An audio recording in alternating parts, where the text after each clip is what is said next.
everybody, and welcome back to another An Ecologist Plays live stream where we are back in Empires of the Undergrowth. And this time around, I remembered to unmute myself right from the start. So let's actually jump right back into our Formica Ecologica colony right over here in the Formicarium. Welcome everybody. Hope you all are having a wonderful, wonderful weekend. Yeah, we were here with you guys yesterday, and here we are. Well, I'm back again. Actually, I think I'm on the wrong colony. Yeah, I'm on the wrong colony. This is the this is the single player episode one. Sorry, I got the wrong Formicarium. You know, something has to go wrong right at the start of any live stream. So let's try this once more. It is AEP. That is our colony that we are working with. Right. I see Deathclaw Productions. You are here. Welcome to the stream. Glad you are here with us. And yeah, Matabele's. Oh, I think they are going to be a lot of fun to actually play as. So I am really, really looking forward to that. Okay. Now, hopefully, I just double checking, but yes, I did make sure that I. Oh, okay. One thing, another thing. I did forget to mute myself on my phone here. Okay, there we go. Now we're all ready to do this. So as you can see, we have our colony. Dun, dun, dun. We are ready, I think, for the big challenge, for the Formicarium challenge. And as you can see here, we have got our entrance over here. We've got the big leafcutter ant mages over here. They're going to be the front line. Then we also have some wood ants right over there, the nice rapid fire ones. We've got some more down here. We do have a few more of the leafcutter ants down here, the utter ants over there. And then we have got our normal old workers, the Rufa ants, no, Fuska ants over here. They're just kind of, oh no, sorry, these are the Ereptor ants, the normal old gene thief ants. They're just the workers working around the base, making sure everything is ready. And then we've got our wood ant Malay over there as well. And as you can see, we've got lots and lots of food stored away, or some food at least stored away in the massive area over there. So quite a bit of ranged. And then we have got our Atacephalotus, our leafcutter ants, to hold the enemy in place. And with that, I think it is time to actually do the big old, possibly the final experiment, the gateway mission, so that we can move on to the rehousing of the colony, and then we can play as the fire ants, which will also be a lot of fun. I do not enjoy encountering the fire ants in Grounded, and I am very thankful I do not have to encounter them in real life either, because we don't have them here in South Africa, which is, touch wood, so far at least we don't have them here, which is marvelous. And then we are going to move on to the fire ants and hopefully get to play some bit as the Matabele ants right over there at the top as well. So let's jump into it. Let the chaos commence. It doesn't matter if the nest isn't perfect. Run the experiment, then clear out the specimens and bleach the equipment. Yes, I know. I'm yes. doing it. And when you are finished here, I think we should have a word about your conduct around the laboratory. I think we should have a word about your conduct around the laboratory. What was that? Nothing. Starting experiment. Good. Oh, that scientist is so funny. Okay, so the chaos is about to commence. I did realize that we do need to just quickly. This is it. I think we're going to go for high pressure. Ultimate test. The real final experiment. The And that one. loser will be relegated to the waste disposal. Okay, there we go. So we've got the blue colony over there. The Formicariums are connected. Let the war commence. Let's get this. Let's start the chaos. So now, of course, we've got the one and only chance to actually see all these. Colony will strike first. Yeah, all these different ants working together and running together to try and take over the enemy over here. I don't think we can go through yet, can we? Oh, we can. Okay, we're going to be the ones that strike first, I see.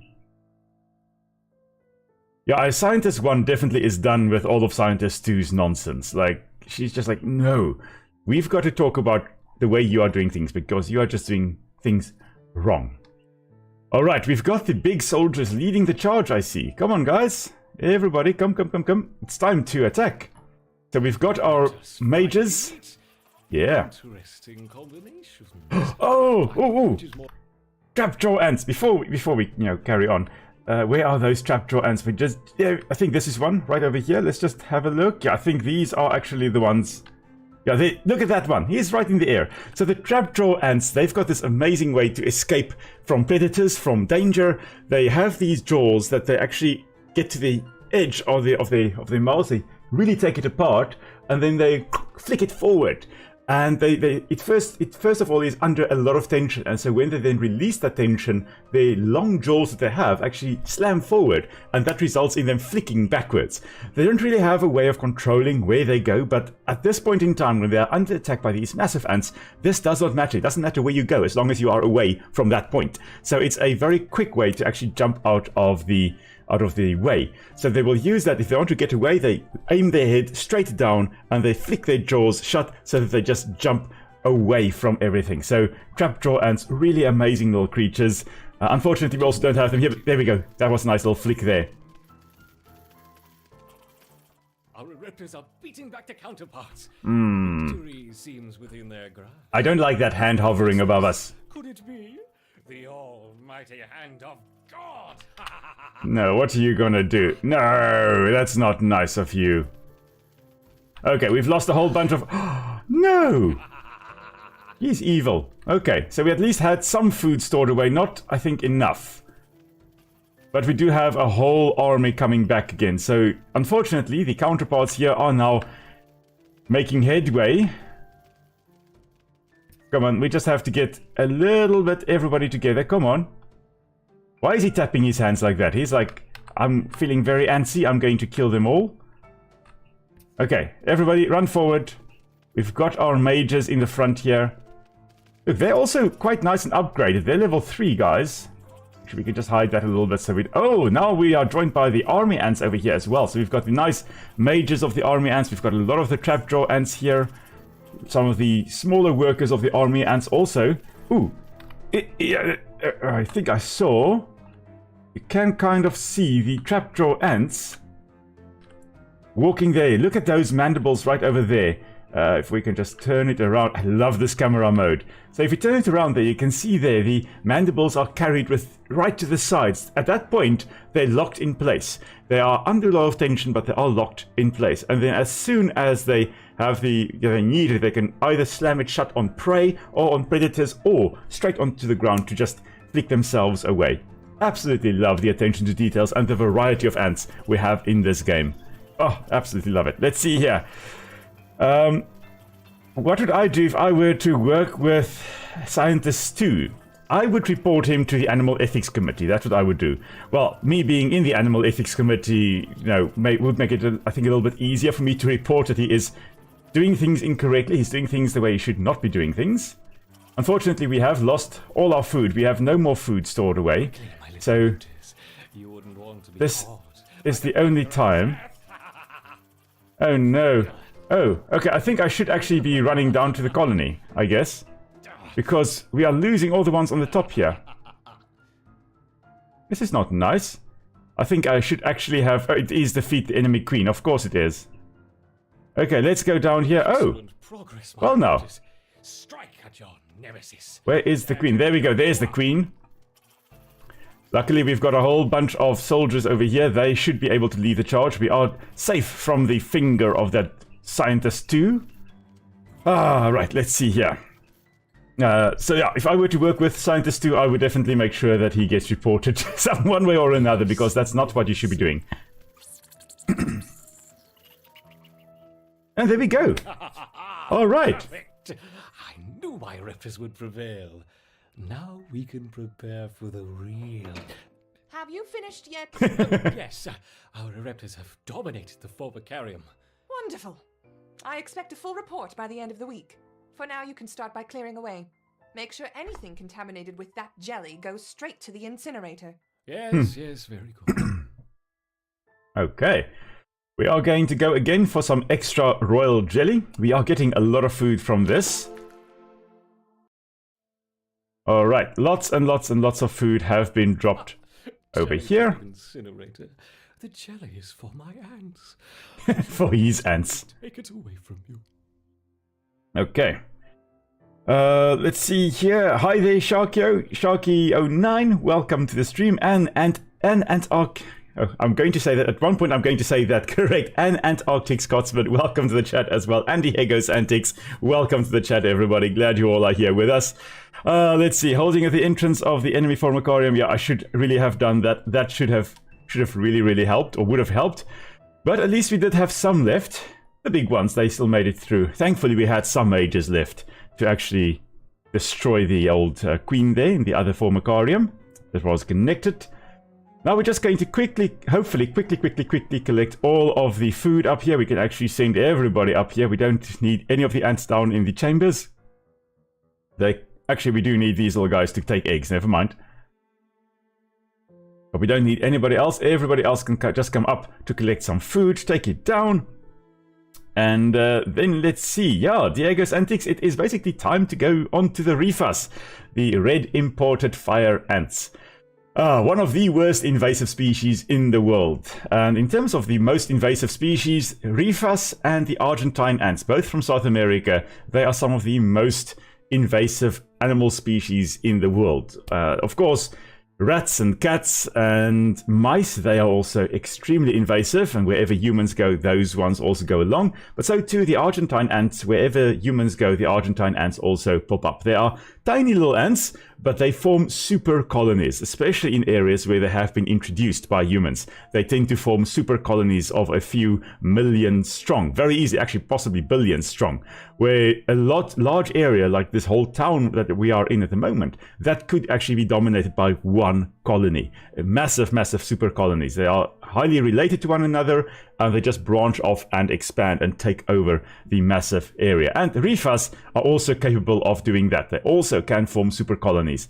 And these two, the Refus and the Argentine ants, in their natural area where they occur, they are actually quite aggressive towards one another, and they tend to control one another quite nicely, so that not one will dominate. Neither one will dominate the area.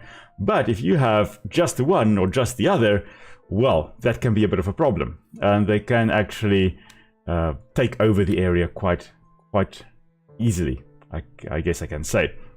Okay, the devs actually play with the invasive species angle. Yeah, I love how they do that. Like in Grounded, for example, when I see a fire ant, I try to take it out because they are so invasive in the area that you're playing in Grounded. They also don't belong there. So it's again a case of, I see invasive species, I'll try to get rid of it so that we can have the indigenous species coming in. Because if you're looking at things like the Refus, where they and where the Argentine ants have actually established, you tend to lose, especially with the Argentine ant, you tend to lose a lot of indigenous ant species, and they become the dominant ant species. And that has a massive, oh, I see, we actually are full of food. Okay, maybe we just need to expand a little bit so we can store more food, because there's lots of food still at the top there. We're just going to, okay, now we just need, I guess, some workers to come and clear this area for us. I forgot to keep track there. I was like, why are they not actually carrying the food back? And then I realized why they're not carrying the food back is because we have run out of space. But in South Africa, for example, with the Argentine ant, what has happened is we've got an indigenous shrubland, the fynbos, meaning fine bush, because a lot of the plants that are there have these very fine leaves. And that's a fire-dominated or fire-controlled, not controlled, but fire-dependent ecosystem. So it needs fire to actually occur.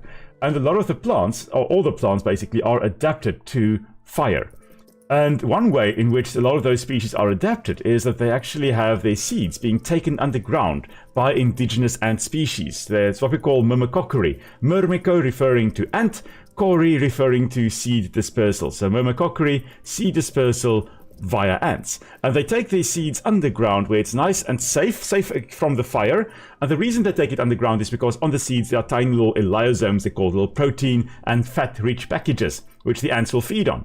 And they take the seeds underground so that they can feed on that eliosome in peace, because there are also a whole bunch of ant-mimicking spiders, amongst other things, running around on the surface that are feeding on the ants. And the ants don't want to spend a lot of time above ground. They want to be underground where it is nice and safe. And so they take the seeds underground, they eat that eliosome, and then when the fire happens, those seeds are actually underground, nice and safe, because after the eliosome had been taken off, that seed is too smooth for the ants to actually take out of the colony. So they leave it underground. Not willingly, but they leave it underground.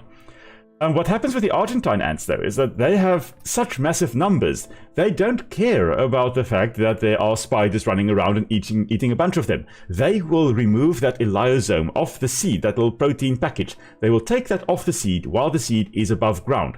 And because the seed now is slippery, it can't be carried around, and it also doesn't have an elaiosome anymore. So the indigenous ants have no more reason to actually take it underground. The seeds are then left above ground, and when a fire happens, all those seeds die in the fire.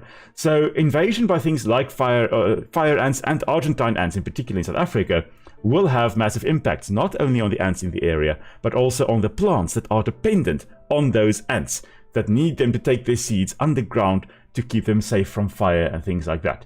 And given time, if you have invasion by those ants, you will have a whole change in the ecosystem where you lose those myrmecophorus species, those species that require the ants to disperse their seeds, and you end up with a system dominated mostly by resprouting species, plants that can, when the fire occurs, they survive the fire and they just regrow some new branches afterwards. So yeah, quite bad. Well, not just quite, it's very, very bad.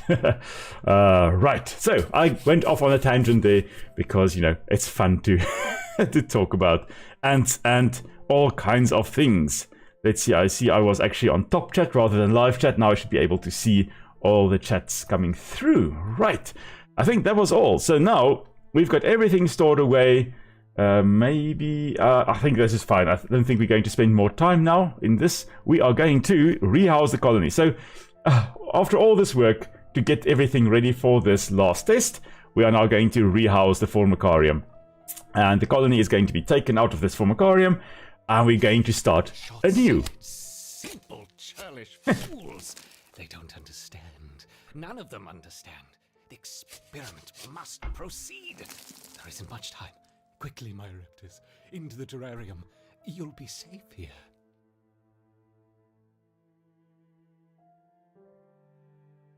Hello there, I see we've got a whole bunch of new people as well. Hello there, Gerald Gerain C, welcome to the stream. And hello, Suddenly Boop, glad to have you here with us. It's marvelous to have you again.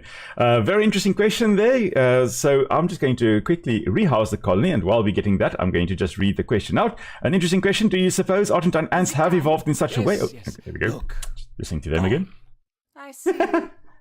Well, good. It's about time. Anyway, I'm going to need you to make yourself available this afternoon. Apparently, a large quantity of unrefined jelly has gone missing from the overflow vessel, and Supply wants to speak with the whole group about proper checkout procedures.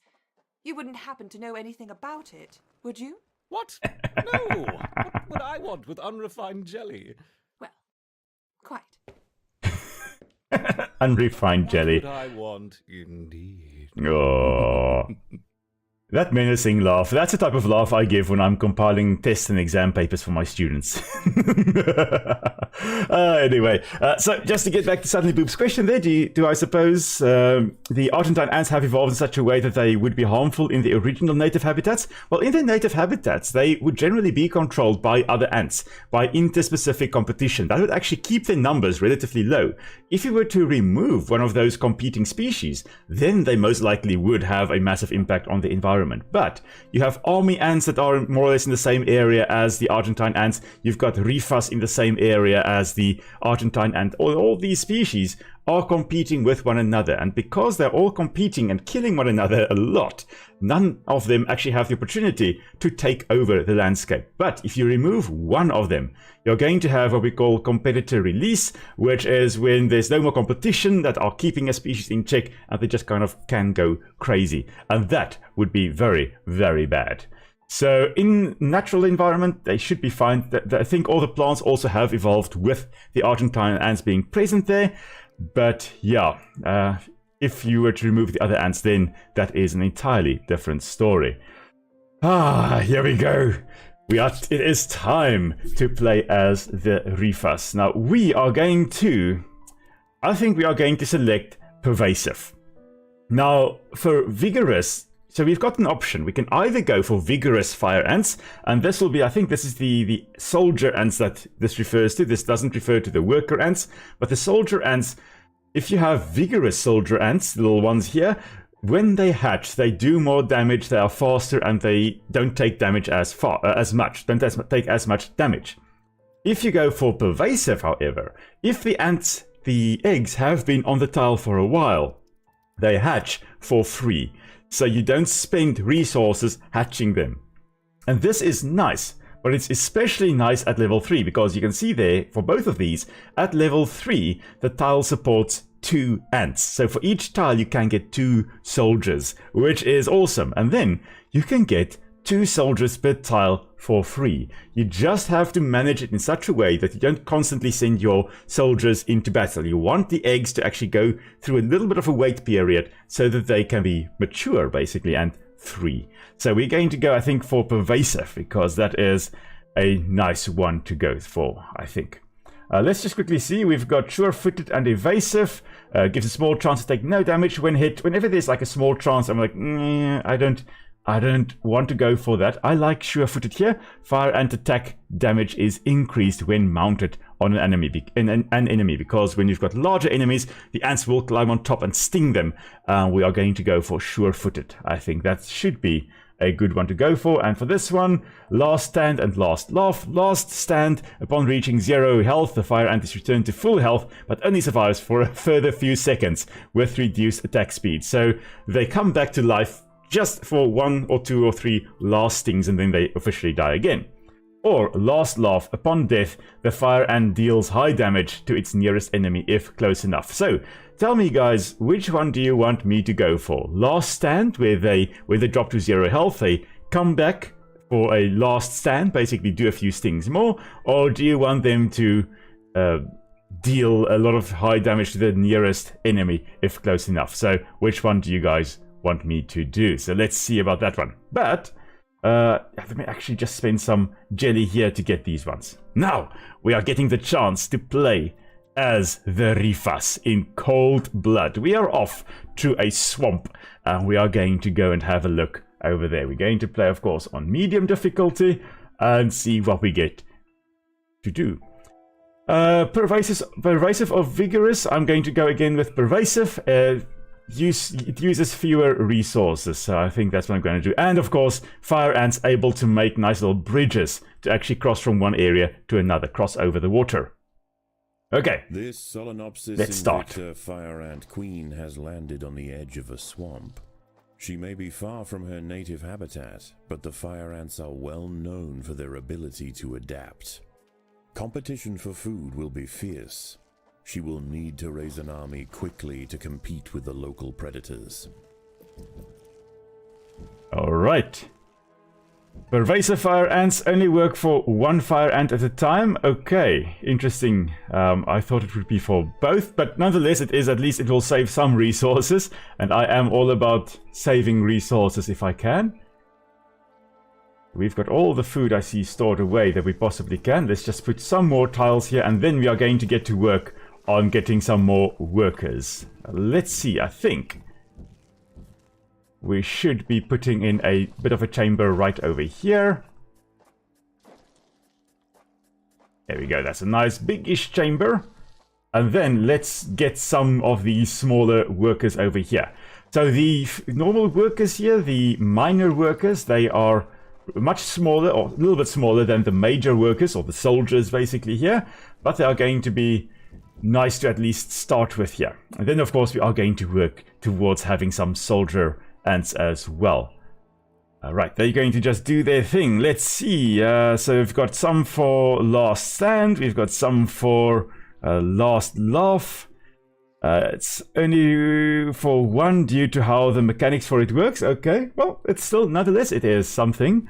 I think vigorous is better objectively, but pervasive can be good in snowballing and current situations. Okay, well, we're going to give it a go.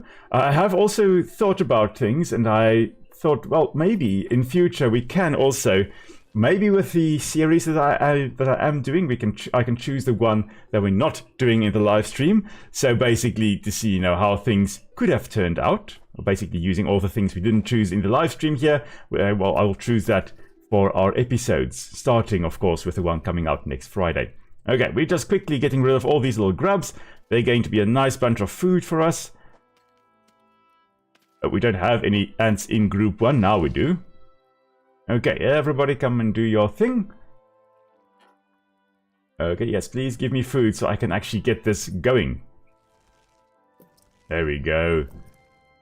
I like the fact that these workers only take 20 food to actually place down. They're quite cheap, which is marvelous. Let's see. Vigorous is good because, or in 4.2, Vigorous is good because of the speed boost it has. Ah, it's big and twisty in map 4.2. Okay, I'm looking forward to seeing that one. Let's see here, we've got a few workers. I think that's going to be enough. I am going to start by actually laying out some trails here as well. Okay, we don't have enough food for that. That's fine. We'll be able to get more food in a moment. I'm just checking where is the best spot to go for more food. I think let's go and attack these guys up here. We've got a few workers. Hopefully they're enough to do this. Come on, little workers. The ants have uncovered a group there we of go. checkered beetle larvae. The soft grubs. Okay, that was a bad decision. Mistakes were made. Immediately starting with mistakes. Can you believe this? Oh, man. Okay, I should not have done that. I should have gone to the surface. And we don't have any food whatsoever. Okay. So, let's see. That was a horrible mistake. We've got one that's dead. The colony okay. is starving. But we're not going to be able to do anything there. Okay. You know what? Let's let's restart this level, because that's a horrible, horrible way to start. That was indeed very, very quick. So let's not make so many mistakes this time around. Again, we are going to actually dig out this section over here. This Invicta fire ant queen has landed on the edge of a swamp. She may be far from her native habitat, but the fire ants are well known for their ability to adapt. Competition for food will be fierce. She will need to raise an army quickly to compete with the local predators. We clearly need soldiers before we can do that. And we're first going to go to the surface. Let's do that, shall we? Because clearly we need to do something along those lines. I think let's put a little chamber in here as well. This will be our little chamber of secrets. I think it's fine if we dig like that. Don't want that one yet. I want to actually make a little path along here. Let's dig like that. That's fine. Put some more food tiles down, and then that should be enough. Then everybody can actually get to work here. Workers, we're going to go for the same principle. You know, if at first you don't succeed, try and try again, but don't make as many mistakes. That's what we're going for here. Vigorous is better for the campaign. Okay, I'll definitely keep that in mind as well. Get like 6 soldiers first. That's what we're gonna do. Yes, let's get our soldiers over here. But okay, let's first get some workers that can actually help out around the base. Like that. They can do their thing in the base here. Although they're first going to help me by getting more food, so that we can get our soldiers. If we get our soldiers, we're going to be in the pound seats. I think, relatively speaking. Right. I really thought the workers would be a little bit more effective at that. I was like, nah, it's just 2 larvae. I'm sure we can take that. Yeah, we could not take that. Food is in short supply, but there's at least quite a bit of food down here. That should give us enough food to hatch all of those and to start putting down some soldiers. The major workers here, or the soldiers, they 40 food, that's fine. We can put down our first one. We should be able to get, I think, 3 or 4 of these done. And then we're going to just go to the surface quickly. Okay. And we should be able to get, I think, almost 6. 5 maybe. Alrighty. Workers horrible at combat as a whole. Yeah, clearly they are. They are really, really bad at that. But if you want to throw a whole bunch of bodies at a body of water, then I think the workers are good to have. Actually, no, cancel that first so that all our soldiers can actually hatch. Okay, now that we've got some soldiers, let's dig out. I'm tempted, but I'm not going to do that. Okay, let's see here. The colony lies in the shadow of a great titan to the north, an American bullfrog. This large female has found the perfect spot to feed. Sheltered by foliage and in the path of many wandering insects and smaller amphibians, she has no reason to move on. Eventually she will need to be displaced, but for now, the fire ants have more pressing business to attend to. Yeah, let's quickly just go and harvest some honeydew over here, because as you can see, we've got a milkweed plant over here. Many of the milkweed plants growing nearby are infested with aphids. Their honeydew excretions present an ideal, energy-rich food source for the fire ants. There they are. Far from the nest are vulnerable, however, and are sometimes relocated closer to home, where they can be better protected from predators and thieves. So, a lot to unpack there. If we have a look at this, of course, we've got the Venus flytrap over here. Oh man, I love a Venus flytrap. We had one, and we had one for 4 years until it died this year. So they actually ours lasted longer than I anticipated. They can be quite finicky in terms of keeping alive. And these are basically just modified leaves that have got these sensitive little trigger hairs, and the way it works is that you need to trigger 2 different ones within a certain time frame, and if you do that, then the trap closes. And it's not a closing, it's a closing. It's a moderately fast closing. What happens is our electrical impulses being sent, and then I think there's like an exchange of potassium in certain cells, and water gets pushed to or pulled to certain cells, and that forces the leaf shut. But if I touch this hair and I touch this hair again and again, nothing's going to happen. If I touch this one and I wait a few seconds and then touch that one, nothing is going to happen. But if I touch this one and then relatively soon thereafter touch that one, then the trap is going to close. And that's a way for the plant to make sure that they don't actually close if there's nothing there. If, for example, a raindrop splashes down, it's going to potentially splash down on this and only trigger that one hair and not another one within a short period of time. Every time they do this closing, it uses energy. They do not want to waste energy closing if they're not going to get any food from whatever they are, from closing.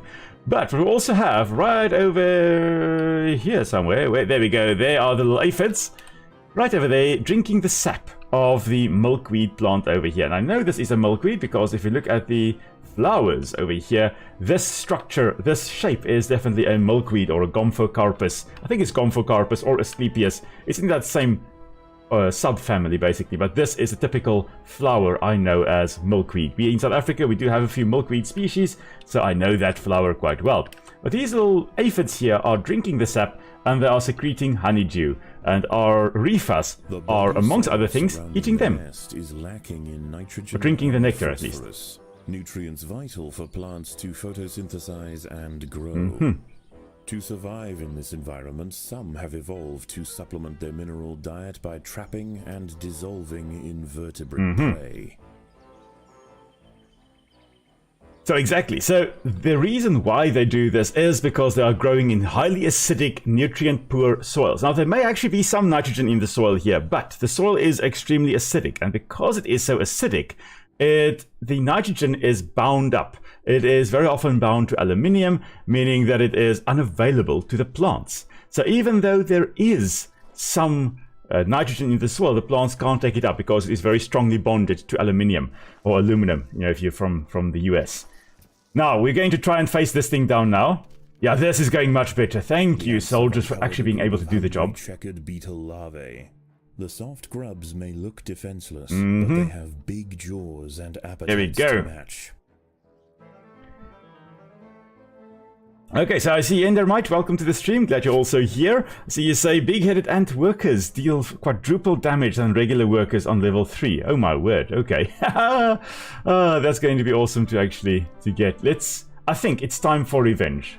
Almost time for revenge. Let's put down these 2 here. Get them to hatch, so we've got 2 more soldiers. Big-headed ants have established themselves on a hill to there they are. Scavenging for seeds, aphids, and dead insects, they I think it's these guys. to pose a threat to the Invicta colony, if left undisturbed. As of course, as long as we avoid one another, I think it may actually be this little group over here, Fidoli Morrissey. I think it's these guys. I don't think, unless these are in fact other Refas, I'm not too sure. Anyway, I know Phaidole megacephala, the big-headed Phaidole. We are now going to get some revenge here.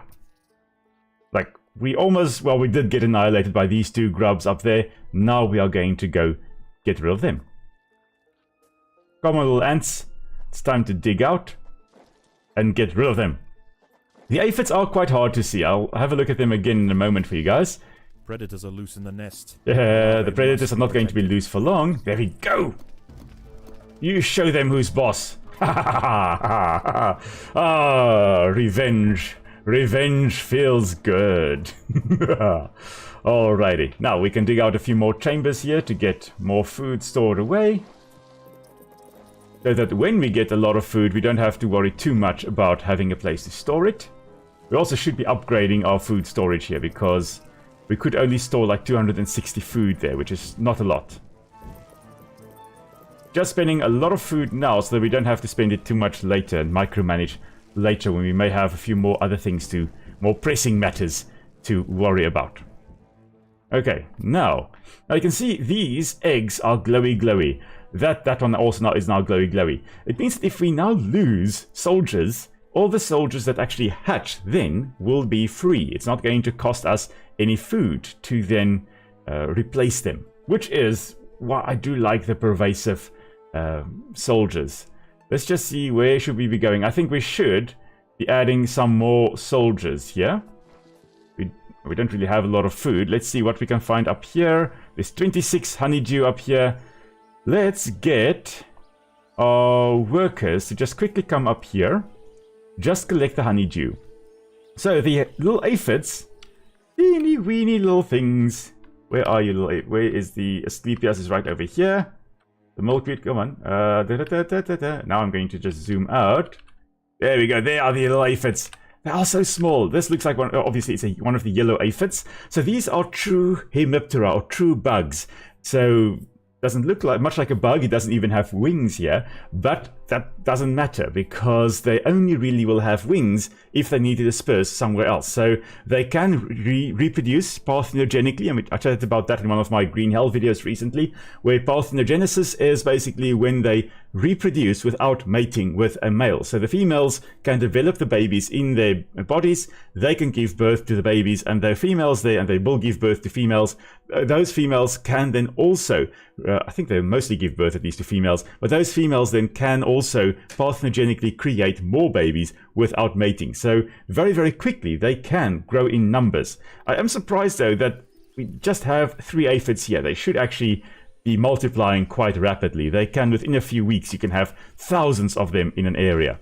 So they can very, very quickly dominate an area or take over an area. So the question then, what kind of grubs do I think these are? So those ones were the woodworms. There were some woodworms, most likely a weevil larva that we did see. There were some somewhere.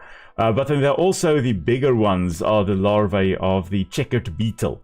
So it is also, it's quite a largish beetle that we are going to encounter, I think, in a little bit.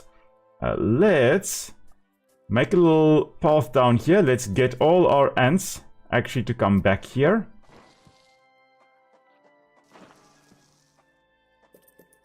Okay, we've got 2 soldiers coming in there potentially. For this one, we are just going to pop that out.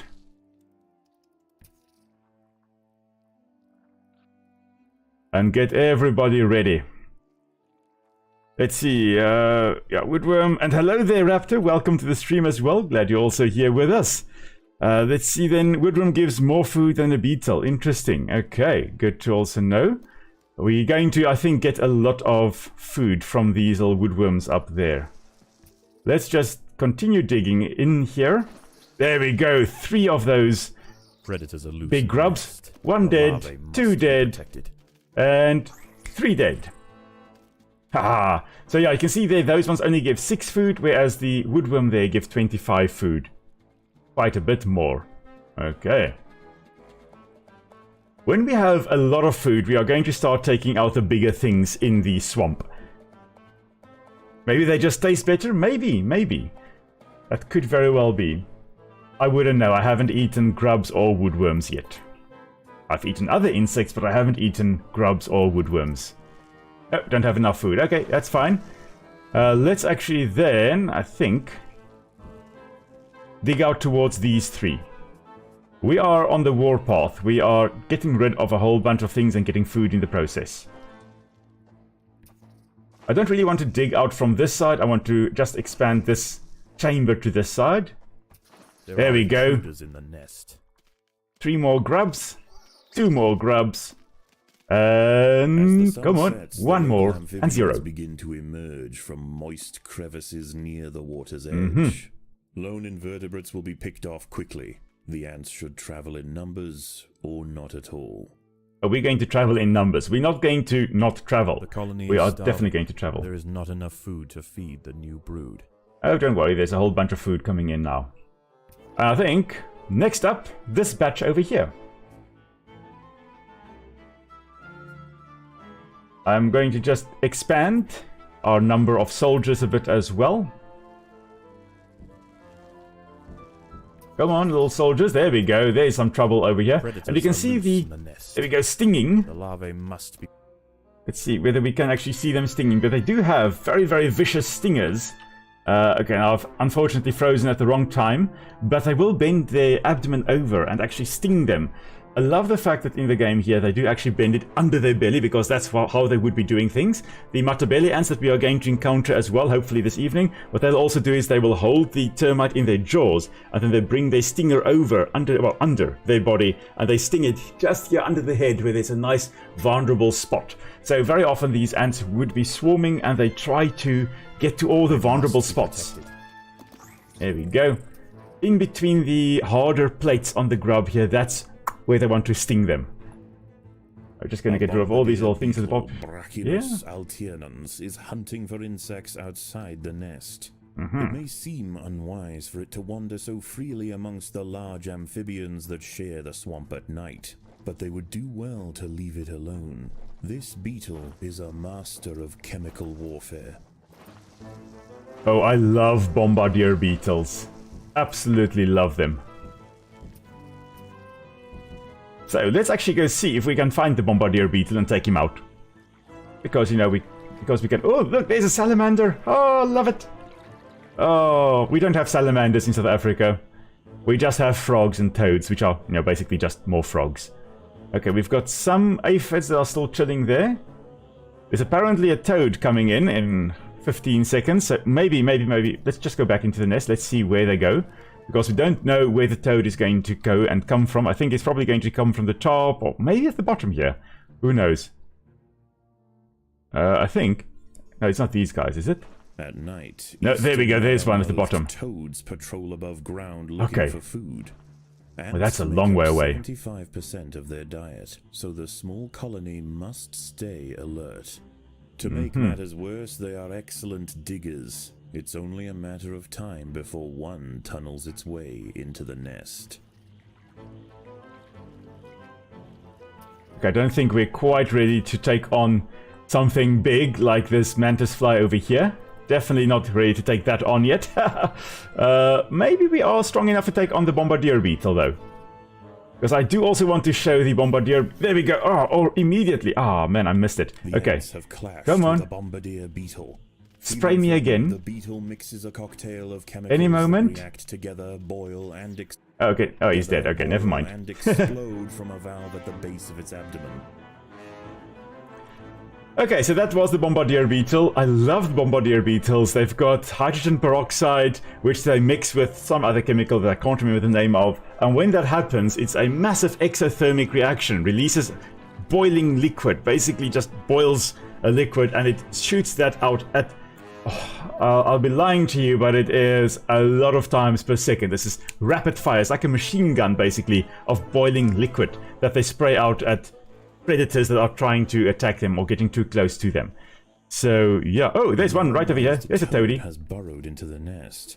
Hello, Pretty toadie. small for a toad, but its appetite for ants is insatiable. Secretions from its skin burn any that manage to escape its projectile tongue. Oh. Now it's coming along this way. Come on, really? Okay, everybody, let's swarm the toad. Of course, the toad using its tongue. And there we go, climbing on top to actually sting it. And if you look closely, we look closely at the toad here, we should be able to see, there we go, there's a stinger. That guy over there, or that girl over there, she is busy stinging the toad. Now, of course, frogs, they may have quite warty skin and quite rough skin, but a lot of frogs are actually very sensitive when it comes to their skin, because they need that for breathing, and it's nice and moist usually. It's not that hard and tough, not like a reptile, for example. Reptiles will have much, much tougher skin.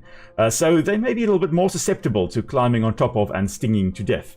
So let's see whether we are successful in killing the... Oh, wow. That was a lot of ants just gone. Toad, you are being really, really horrible. Luckily, we've got a lot of ants still coming in, and we have killed the toad. There we go. Oh, wow. Okay. I agree, Deathclaw Productions, Bombardier Beetles, really, really, really awesome. Burn, burn, boy. Yes, indeed. Oh, I love Bombardier. We have got some Bombardier Beetles in South Africa, but not a lot. We have got other beetles that will use chemical warfare. We have got what we call CMR beetles, which will also be able to spray a... In their case, they don't spray a boiling liquid. Maybe we shouldn't go for that one yet.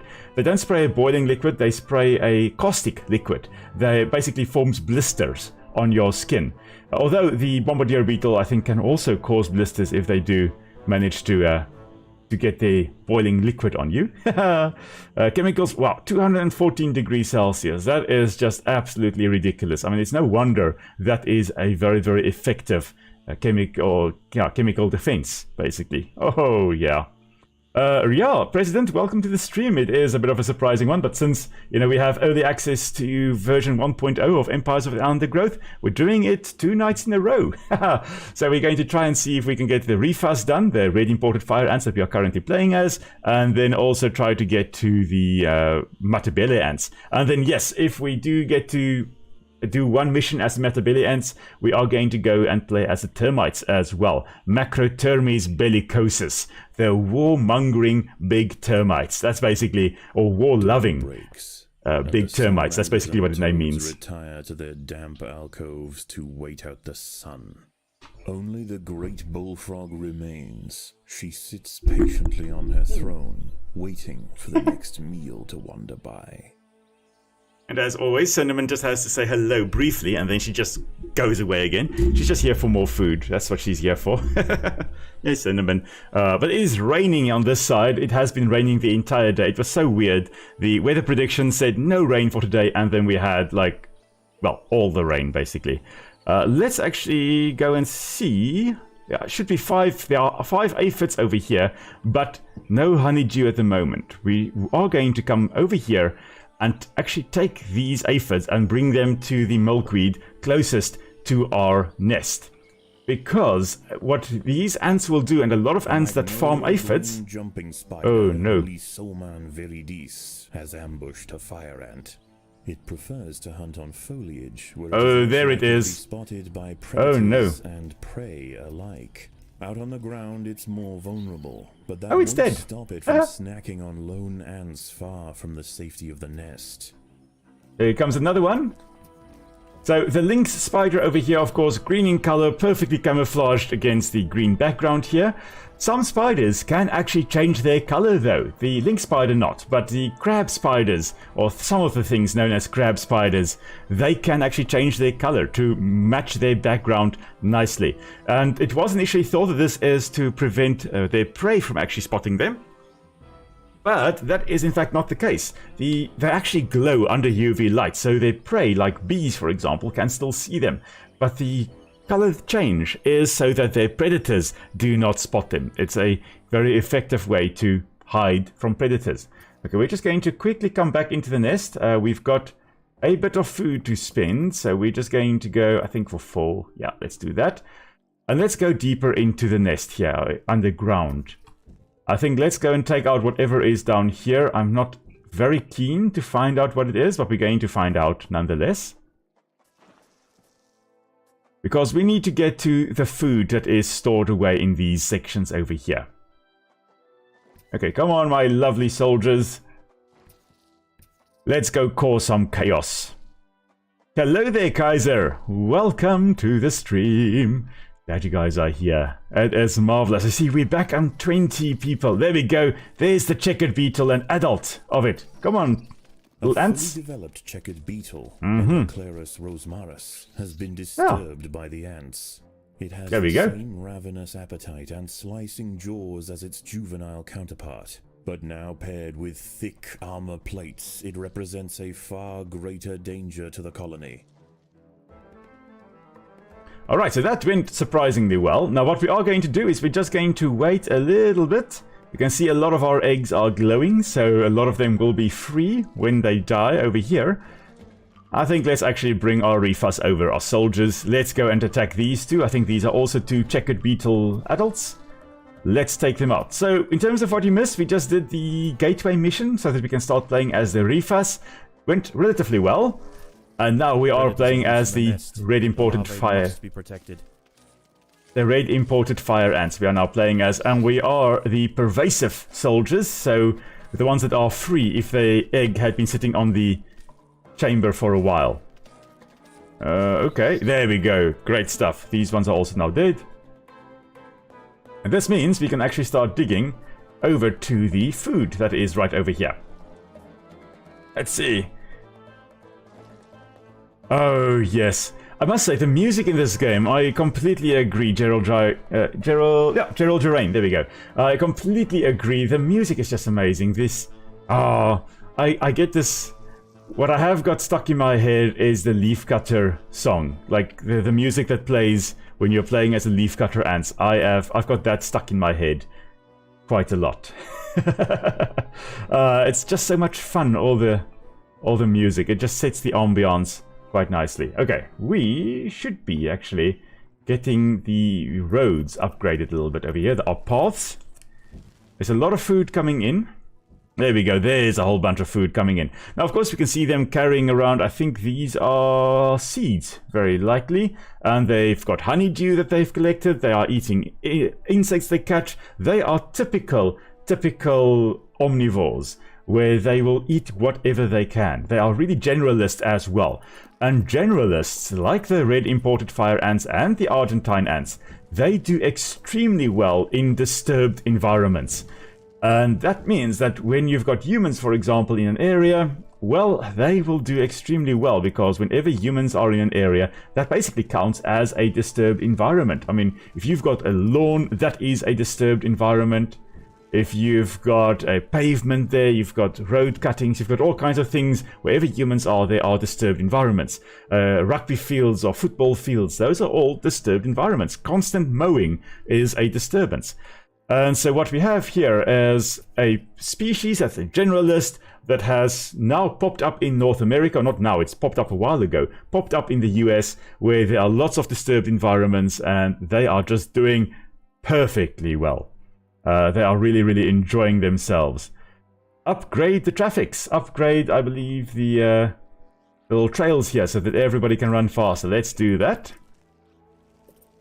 And then we're also going to start upgrading our soldiers, because remember, if we have level 3 soldier chambers here, we are going to have 2 ants per chamber, or per hexagon. So that is going to be amazing. Okay, we have got a bit of a shortage of food, but not for long. We're just going to dig down to this bunch over here. That's a nice bunch of food, and then we're also going to get a nice bunch of food right over there. Alright guys, take the seeds, take it back. Oh yes, they're doing marvelously. Like, I don't generally cheer exotic species on, but I am cheering on my Refus, because they are my Refus. We're going to get our first tile, where there will be 2 soldier ants popping out. There we go, there's another one. In small numbers, the fire ants are menacing, but in large numbers, they are virtually unstoppable. Yeah, so basically, as mentioned earlier, the Refus are one of the few species that will actually form super colonies, which is really a terrifying threat to local biodiversity. And sadly, we are actually making a super colony over here. Oh my goodness me. Okay, let's see here. Don't have enough food. They should... I don't think there's... No, there's no more food there, but we can just get all our ants together here and carry on right over here. Get some more food, and then we'll just dig over to that side, and then we'll have a lot of ants. How much honeydew do we have? We've got 68 honeydew up there. Okay. We can start visiting the surface again. In the nest. Oh, what have we got? Oh, shame. It's just starving. There is not enough food to feed the new brood. Yeah, there we go. Off you go, little grubby. Oh, don't worry. We're not starving for long. We've got a lot of food coming in. Now, of course, we've got the objective of getting rid of the bullfrog over here. Sadly, in real life, the fire ants would be able to take down a bullfrog simply because they've got millions of individuals to throw at the bullfrog. So even if this bullfrog eats 10,000 of the fire ants, there are still going to be a lot more fire ants around.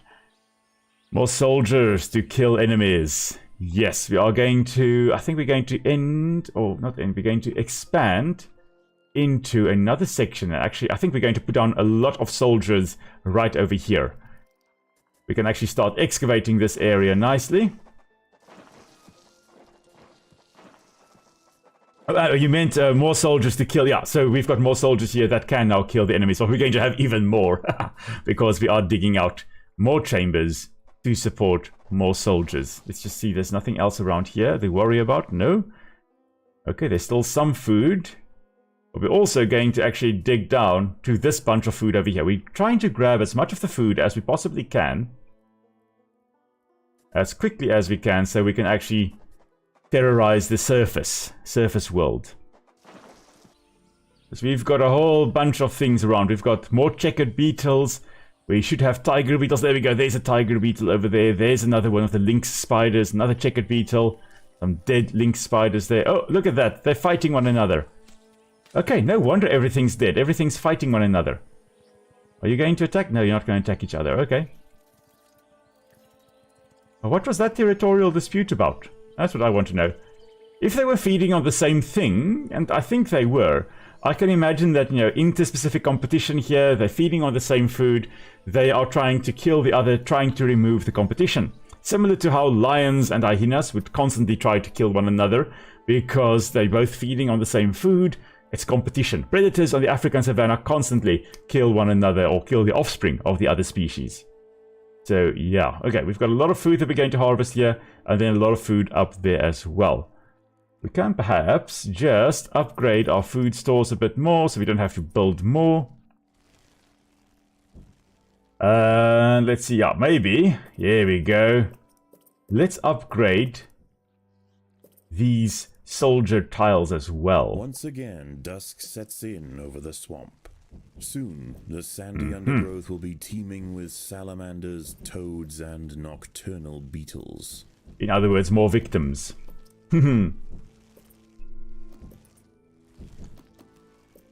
Alright, we're getting quite a few of the double tiles now. There we go. There we go. Come on. Just a bit more food, maybe, maybe not. Okay. Oh, there's still some food to collect here. Goodness me. Okay. We're going to have a massive colony. And it's all just from this patch over here. And then this little patch at the top here. We're not really going to upgrade the workers. We're just going to go for soldiers. That's going to be what we are doing. To upgrade or to put down more. Let's upgrade that one and put down some more. I think they now, yeah, they have collected all the food over there. Let's collect all the food up there. Okay. Ah, yes.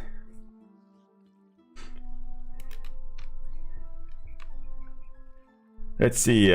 One day, my friends, say to be the final boss, we kill the final boss. Ah, yes.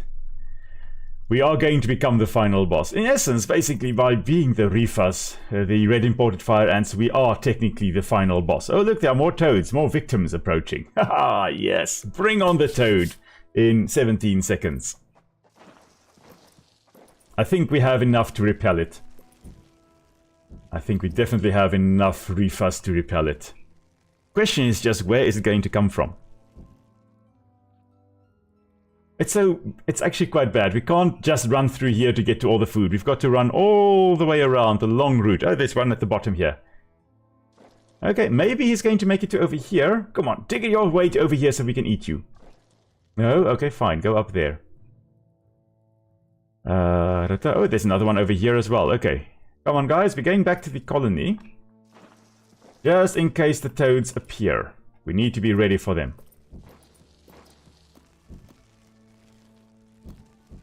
Oh, there's another one at the top as well. Oh my word, they're everywhere.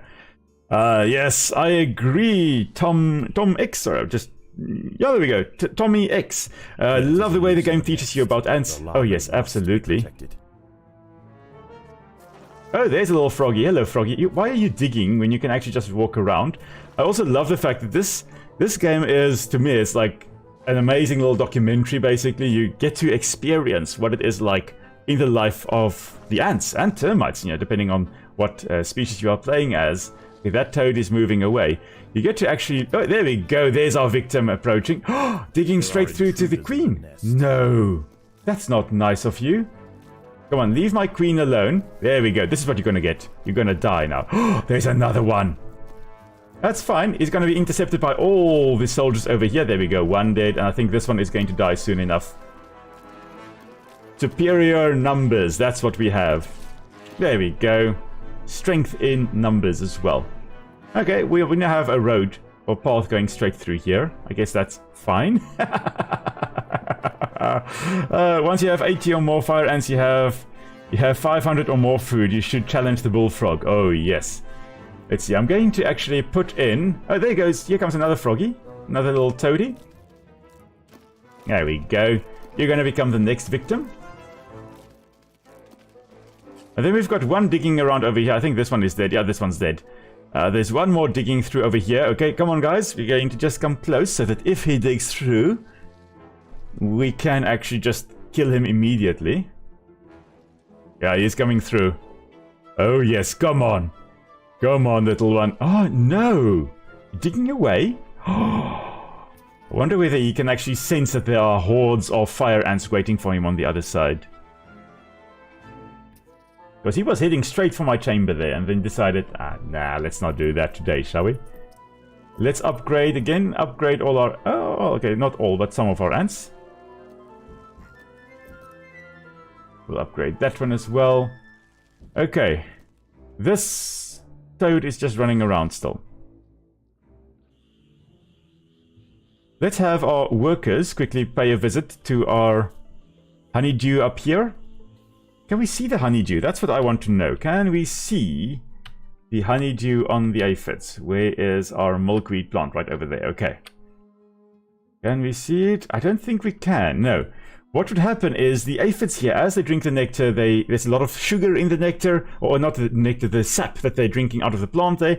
They have more sugar in it than they need and want, and so they have to get rid of it. Normally what will happen is some of these species, like spittlebugs and stuff like that, well, spittlebugs to some extent as well, with hoppers, for example, they've got special little ways of flicking the sugary secretion away if there are no ants around to actually feed on it. But in cases like the aphids here, if the ant comes running up the stem, it would tippy-tappy it with its antennae, and that will get the aphid, or stimulate the aphid to actually secrete it from the backside there, secrete a little honeydew droplet, and basically just excess sugars that they don't need. And in turn, of course, the ants will protect them against all kinds of predators. Now let's see whether we can actually see anything happening on this plant here. Come on. I think I may have been just too soon. Yeah, I can't see any tippy-tapping happening there, but they would be... No, that's very quick, yeah. They would be tippy-tapping it and actually get that little droplet secreted, and they would then go away with that. Okay. What we can do, I think, is we can come over here and actually take these 7 aphids that are clustered right over there. We're going to take them from this milkweed and actually relocate them closer to our home, because that is a really, really awesome thing to do. And these ant species, a lot of ants that do this, they will be... Amphibians, there we go. The nighttime feast is over. Toads give way to Wrong tiger group. beetles, and the ant colonies step up their activities. If the fire ants are to stand any chance of establishing a long-lasting empire, they must grow quickly. There is Look no at that toad. time to waste. I think he's going away now. But the ants that actually are feeding on honeydew secreted by the aphids, they very often will relocate the aphids to an area that's more suitable to them. So if the plant, for example, that they are on, that plant dies, then they will take them off and put them somewhere else where there is a nice plant. And it's very easy for them to also just relocate them a little bit closer to their nest as well. So they don't have to come up all the way over here to actually get to the aphids. They can just relocate them to the milkweed that is right next to their house, next to their colony. Now we are going to, there we go, encounter, and I think we've already killed it as well. This here is a mantis fly. It is neither a mantis nor a fly as far as I know. But, and I'm pretty sure the narrator may mention something along those lines because this game is very, very educational. Notice if we go zoom in a little bit and we just lower it a little bit, we rotate it a little bit, and we zoom in some more. There we go. Notice with this mantis fly over here, this weird claw over here, the forelimbs are modified, very similar to a mantis's forelimbs. It is a raptorial claw, or a grasping appendage. So raptorial meaning to grasp or to thief. Raptors, for example, they're birds of prey, they are thieving, and velociraptor, for example, it means quick thief or rapid thief. Yeah, speedy thief, that's the correct one. Speedy thief. Raptor referring to grabbing or stealing or something along those lines. And these raptorial claws are what we call, or a good example of convergent evolution, where two completely unrelated species, because they do something similar or they fulfill a similar niche, they develop the same traits. Because a grasping claw like this is very effective at catching food. So mantis flies have developed this, and mantids have also developed the raptorial forelimbs, the grasping claws. So even though they're completely unrelated, both species have those raptorial claws, and that is awesome. And there we go. Climachala brunea has descended from her perch into the Already path dead. of the ants. Unrelated to true mantids, her spiked raptorial forelegs There we are a go. perfect example of convergent evolution. Indeed it is. Right, so that was, as you say there, guys, they're again an alien species. Really, really alien looking. And now, of course, we get to what the fire ants are famous for. Crossing water by building a bridge. So what they'll do is, and I'm sure we'll be able to see that if we zoom in here. Maybe we can see that.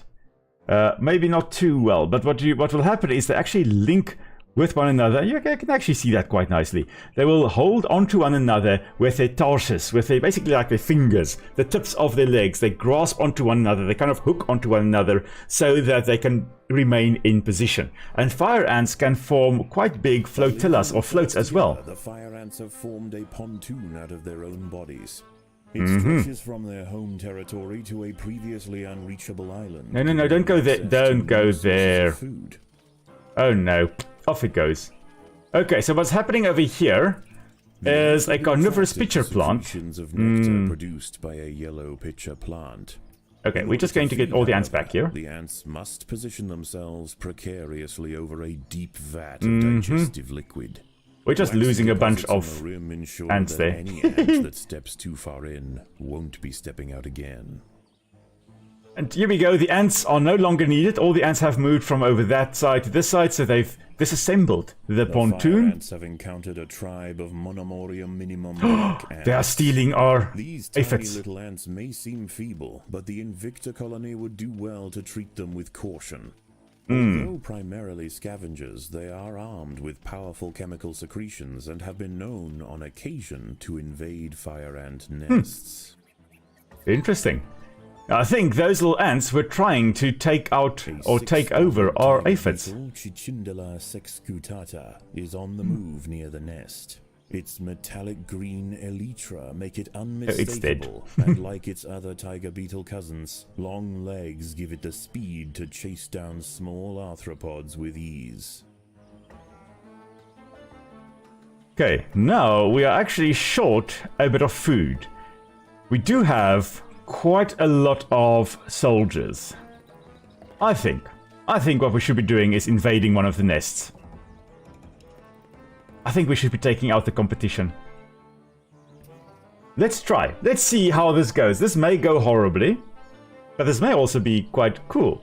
But before we go and do that, the pitcher plants that we saw there a moment ago, these little weird alien looking plants. So it's not just the insects that are aliens, but the plants can also be alien looking. If we just zoom out a little bit, and oh, there's a nice big link spider over there. The pitcher plant over here is also this pitcher is a modified leaf, similar to the Venus flytraps we saw earlier. The pitcher plant here is just a leaf that has folded over in itself and has a little lip over it. That lip that we can see right up here, this lip is to keep rainwater out of the pitcher, because in this pitcher there is a digestive liquid. Any ant and other insect or invertebrate that falls in there will be digested by that liquid in there and turns into a soup that'll have a bunch of glands that actually absorb the nutrients, and then they basically feed themselves. And again, this is to try and get nitrogen and phosphorus, because those nutrients are limiting in this environment. There's not a lot of nitrogen and phosphorus, and plants need a lot of nitrogen and phosphorus. And so to get it, they catch a whole bunch of invertebrates. But the place where these leaves also do secrete a bit of nectar, a little bit of a sweety stuff to attract things like ants and flies and stuff like that. And it will be located at the bottom of the lip over here very often. And the ants will walk up here, no problem. They get to the tip here. Sometimes they also do secrete it along the lip over here. And when the ants try to actually get to that sugary secretion, they step on this side of the pitcher plant over here, and this is extremely slippery. It's coated by a waxy layer, and whenever the ant basically steps on that, if they are not grasping onto that lip here, they are going to fall in, and when they fall in, there's almost no escape. They are going to be digested. Slowly but surely releasing the nutrients, the plant will absorb that, and they will carry on. Now the big question is, how do plants like these pitcher plants and the Venus flytraps, how do they prevent themselves eating, or how do they stop themselves eating their own pollinators? Because these plants do reproduce with flowers, and what they will do is they will have a very, very long stalk extending far above the traps over here, and then they will open up their flowers way above the traps.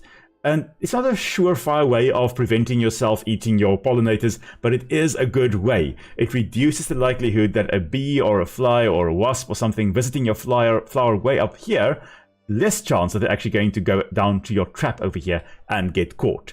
So they don't want to eat the pollinators. They want the pollinators to get to the flower and buzz off and go pollinate another flower. And hopefully the genes will then be passed on.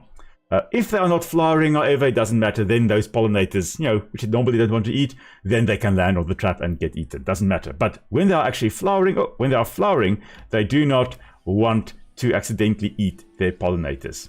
Anyway, sidetrack here. Okay, so little black ants are kind of strong in groups. Okay, I'm wondering whether we should go for the black ants or the other red ants or the yellow ants over here. There are also quite a lot over here. Okay, I think we have now encountered these guys in any case. So it's like, okay, where are we going? The green link spider has set a trap under the lid of a yellow pitcher plant. Dangling precariously over the pitcher's corrosive soup, the lynx waits patiently. Oh my word! Oh, wow, I did not expect to see this in the game. This is awesome. This is what we call a velvet ant. Oh, you can see when I'm about to nerd out because I get so excited. This is a velvet ant, and velvet ants are not ants. They are wasps, flightless wasps. Let's just twist this way around. And there we go. There is a nice stinger over there as well, and apparently they sting and it burns like crazy.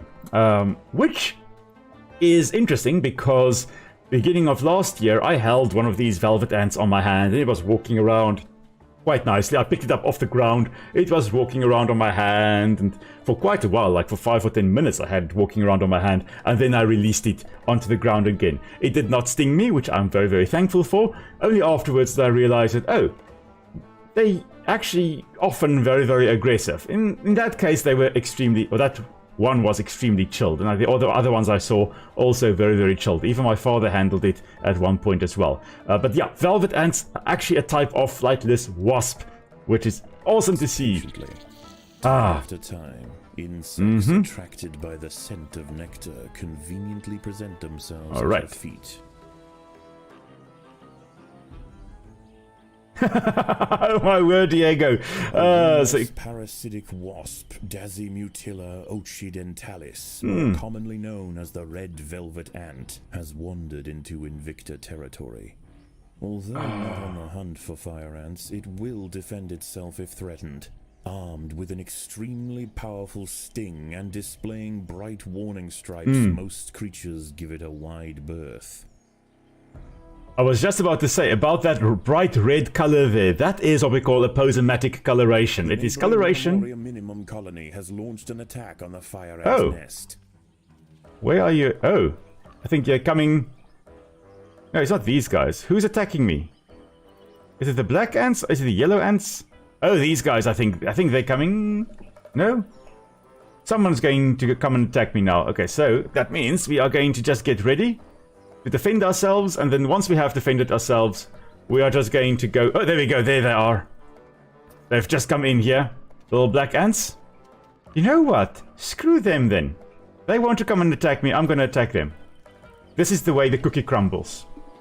Yeah, that's what happens. But that bright red color, aposematic coloration, designed to tell predators, stay away, you're going to regret coming close to me. And, you know, trying to grab me. Oh, but Diego, you say your mother wanted to almost hold it with 2 fingers. Yeah, I thankfully decided to just gently get the velvet ant onto my hand, and then it was just fine. It was like, okay, I'm on a very strange surface, but this surface looks fine. I think I will just carry on doing this. Okay, so here we go, little ants. Prepare for the fire ant invasion, because we are here. And we are numerous. So the idea now is to actually go in, kill the queen, and raid the pantry. Steal all the eggs, steal all the food. Because they would, if they take out a colony and they get access to the brood, they would try to actually, or they would actually harvest the babies and use it as food. So we are going to take out our competitors over here. And superior numbers, lots of soldiers, very nice, strong soldiers at that. Yes, we are losing a whole bunch of soldiers. Is almost defeated. The Invicta army must press their advantage. Come on, guys. So we've got the backup coming. We've got a whole bunch of other ants coming along here. We may have needed a few more soldiers, but there we go. We're making progress. We're getting here. Surprising that a small ant colony like this can actually withstand, or small ants like these can actually withstand the fire ants quite well, I must say. I'm very, very surprised. Let's go kill the queen so that we can get all the food. Yeah, that's what we're gonna do now. Right. More dead ants. See, working together, 3 soldiers against 1 worker ant. It lasted surprisingly long. But there we go, the queen over here is going to very, very soon die, I think. There we go. The little black ants fought to the last to defend their queen. Now the Invicta colony will enjoy the spoils of war. Defenseless larvae from the vanquished colony will be carried home and fed to the victor's own hungry brood. Alright, so we've got a lot of food by actually, available to us. We can just go and raid the brood over here. Take all the eggs. That is now nice food for us. We're just going to take that home to our colony. Oh, this is such a nice mechanic that you can actually do this. You can go into the opposing colonies and annihilate them. Because this is what the Refus would do, the red imported fire ants. I see, suddenly Boop, you've asked, when attacking a competing colony, do ants usually eat adults or mainly only the brood? I usually see tons of dead ants left after 2 colonies fight, but I never see them collecting the dead ants. Yeah, usually the ants are actually not as nutritious as the little ones. They're also a little bit more ungainly, more difficult to actually carry around. So unless there's a very good reason for them carrying around the adults, they would rather go for the little ones, because those little larvae, they are nice and juicy, nice to eat, and yep, just a nice nutrient rich package. to carry around. Also, much easier to carry around a little larva than an adult which has legs all over the place that can get stuck on branches or all those things. So unless you want to spend a lot of time actually dismembering the adult, it's you're going to battle carrying them around. So it's easiest just kill all the adults and take the brood. So usually I believe they would actually go, unless they specialize in feeding on other ants and the adults of other ants, they would rather target the brood. It just makes a little bit more sense for them to do it that way around. Yeah, so because because ants and wasps are both in the same family, yes, they are both Hymenoptera, meaning the membrane wings. Themselves. Oh, the big link spider has popped up. Hello there, you're going to become food now. Come on, surely you didn't think you would survive against me. Come on. All the ants, or some of the ants, are jumping on top of it.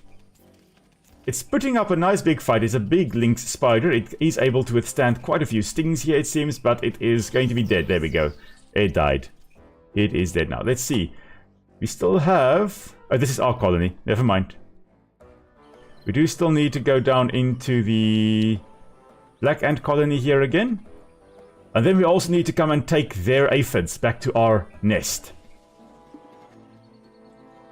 Alright. Yeah, I agree. Deathclaw Productions, Velvet Ants, they seem to be quite chill as long as they don't feel threatened. A lot of animals can be extremely chilled if they don't feel threatened. As soon as they feel threatened, I mean, it's fight or flight, and in that case, it's, they've got the stinger, may as well use it. So then it's just fight.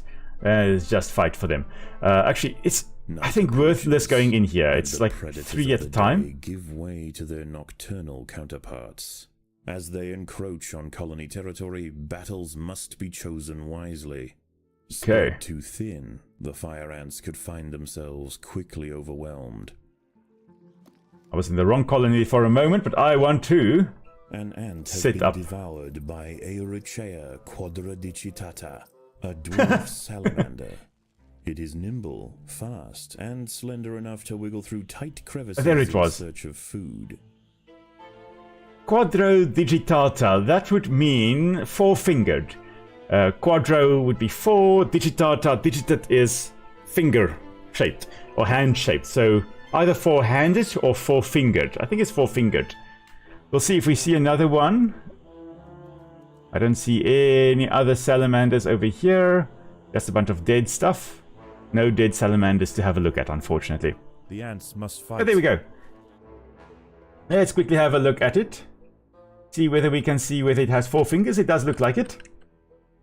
Oh, there we go. 1, 2, 3, 4 fingers. 1, 2, 3, 4. 1, 2, 3, 4. 1, 2, 3, 4. So, the 4-fingered salamander. That's what I shall be calling it. Quadrodigitata.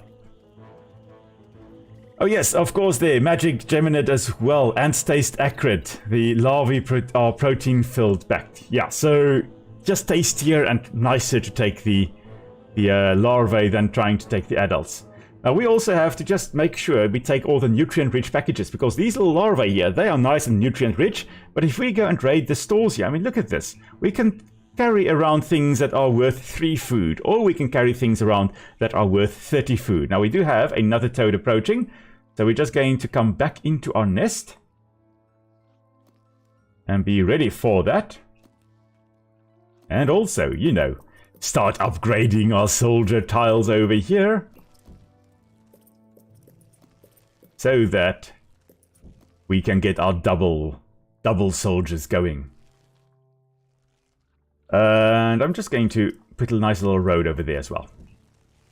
Nice little pathway for us. Upgrade that one. Upgrade, there we go. That's our first double one. There are intruders in the nest.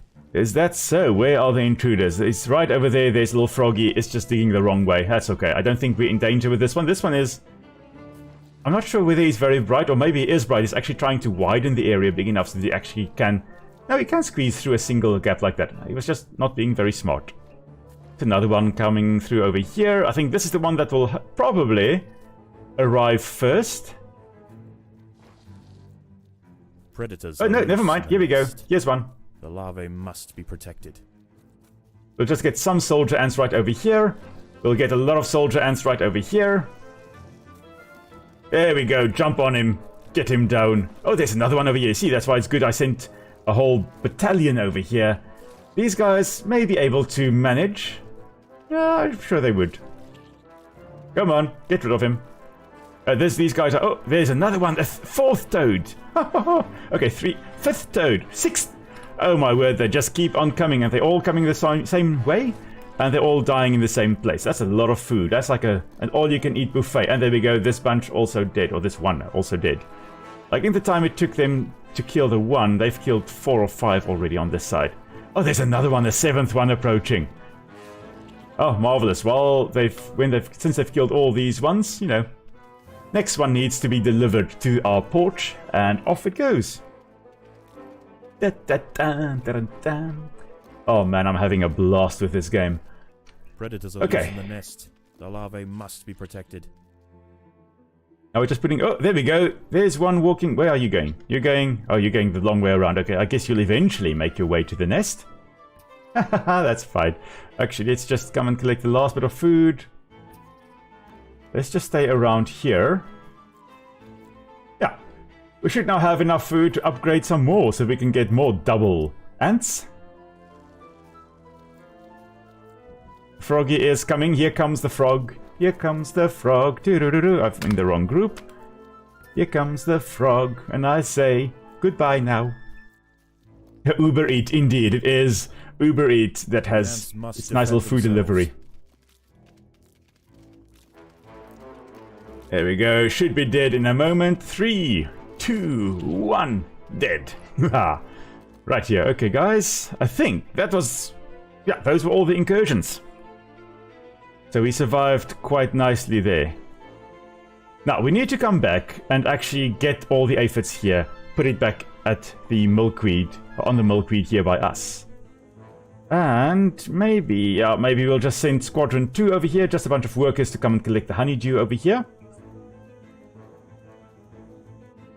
Of course, we really don't have to worry anymore about incursions into our nest. We've got a bit of food. We can upgrade some more. Get some more fire ants going. Oh, yes. This is marvelous. Another one over there. That'll be another one. That'll be another one. That'll be another one. And another one. And another one. Oh. Oh, yes. Oh, yes. Oh, yes. Staving off another night of attacks, the Invicta there we go. Another salamander. Proves its strength. Despite this victory, there is yet one obstacle that stands in its way.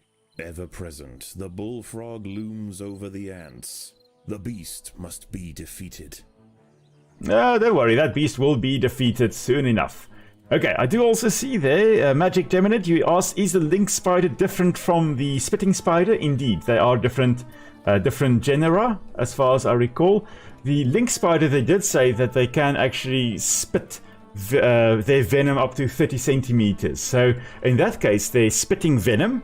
But if you're looking at the spitting spider, they're actually spitting silk to trap prey. That's actually what they will be doing. So it's two different things. Even though both are spitting stuff over a long distance, they are spitting different stuff and for different reasons.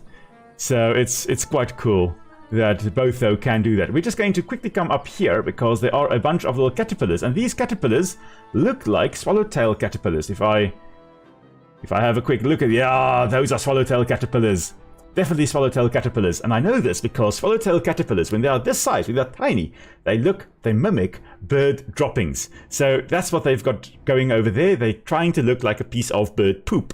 And not only that, they try to smell like it as well. You see these weird little horns over here? They actually will invert, basically their nostrils. They will stick out, looks like a little snake tongue basically. They will stick that out, and they will then secrete this poop-smelling substance or scent from that little... I don't recall the fancy name of that thing, but they secrete the smell from it. So they not only look like bird poop, they smell like it as well. But this only works up until about that size. If they get larger, no bird, except if you're looking at ostriches and stuff like that, no bird is going to have a dropping that size. And swallowtail butterfly caterpillars can get, like some cases that size, can get quite big. No bird is going to have this massive bird dropping. plopping down on the leaves. So at that point, they lose the mimicry. When they get larger than that, they change over to a different color. And in that case, in some species, they actually can go one of two ways. They can either be brown or they can be green, depending on what species they are feeding on. If they are feeding on some species, they'll be brown in color. If they feed on other species, they'll be green in color. And the color will match the leaves or that they are feeding on a little bit better. So quite cool. This is definitely the caterpillars of the swallowtail butterflies. And you can see this little one right up here. Let me just go back, and then there we go. This little guy, he is busy munching on the leaf there, just kind of rasping forward, biting into the leaves there. Anyway, so that's quite cool. Oh, I love seeing all these little critters. I love the fact that it's not just ants. We're not just playing like some ant back in the day. We're not just red ants and black ants and then some wolf spiders thrown in for the fun of it. We have got a whole bunch of other invertebrates also thrown in to the mix. So let's see there. I've never looked at the caterpillars before. This is what I do. I love looking. Oh, there goes another little ant into the Venus flytrap. In search of nectar. If it brushes against the hairs on the open, red-tinged leaves, they will snap shut, encasing the ant in an ever-tightening cell. There is no escape. There we go. As you can see, slowly digested until nothing more than a husk remains. Okay, I think we've got everything from up here. Exposed on the underside of leaves are a welcome snack for the passing fire ants. The colony should take advantage while it can. Few meals surrender so willingly. Okay, we've got a lot of soldiers. I do perhaps want to upgrade a few more. Just so that we can really stand a chance against that bullfrog. Yeah, that's what we're gonna do. Oh, just upgrade a few more. Alrighty. There's one more that I want to upgrade. That one over there. Get a few more. And now I think we are ready to go take on that bullfrog. So let's amass right over here. Everybody joining in for the fight. Let's go and take on that big old bullfrog at the top there. So if you're there for the New Year's feast, you get massive ones worth 50 food. Wow, look insane when they're stored. Are you referring to the caterpillars? Because that sounds like the big swallowtail caterpillars. Then if they're greener in color, more well camouflaged than little tiny little bird droppings, then that's definitely the swallowtail butterfly caterpillars. I definitely will be playing this game going forward as well, just for the fun. It is so much fun to play this game. I'm thoroughly enjoying it. It really is, Magic Gemini. I completely agree. Everything is extremely well designed. I mean, this game has been in development for quite a while, and it shows. It is such a polished game, I must say. There we go. Tiger Beetle is gone. Great stuff. Okay, everybody ready? I think we're ready to go take on the beast. And in this case, the beast is not Nick, my wife, who has the nickname of Nick the Beast. Oh! You naughty things! They're stealing my aphids! Okay, no. Bullfrog has to wait a little bit.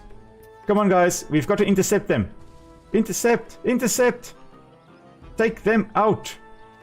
They're stealing our food source. Come on.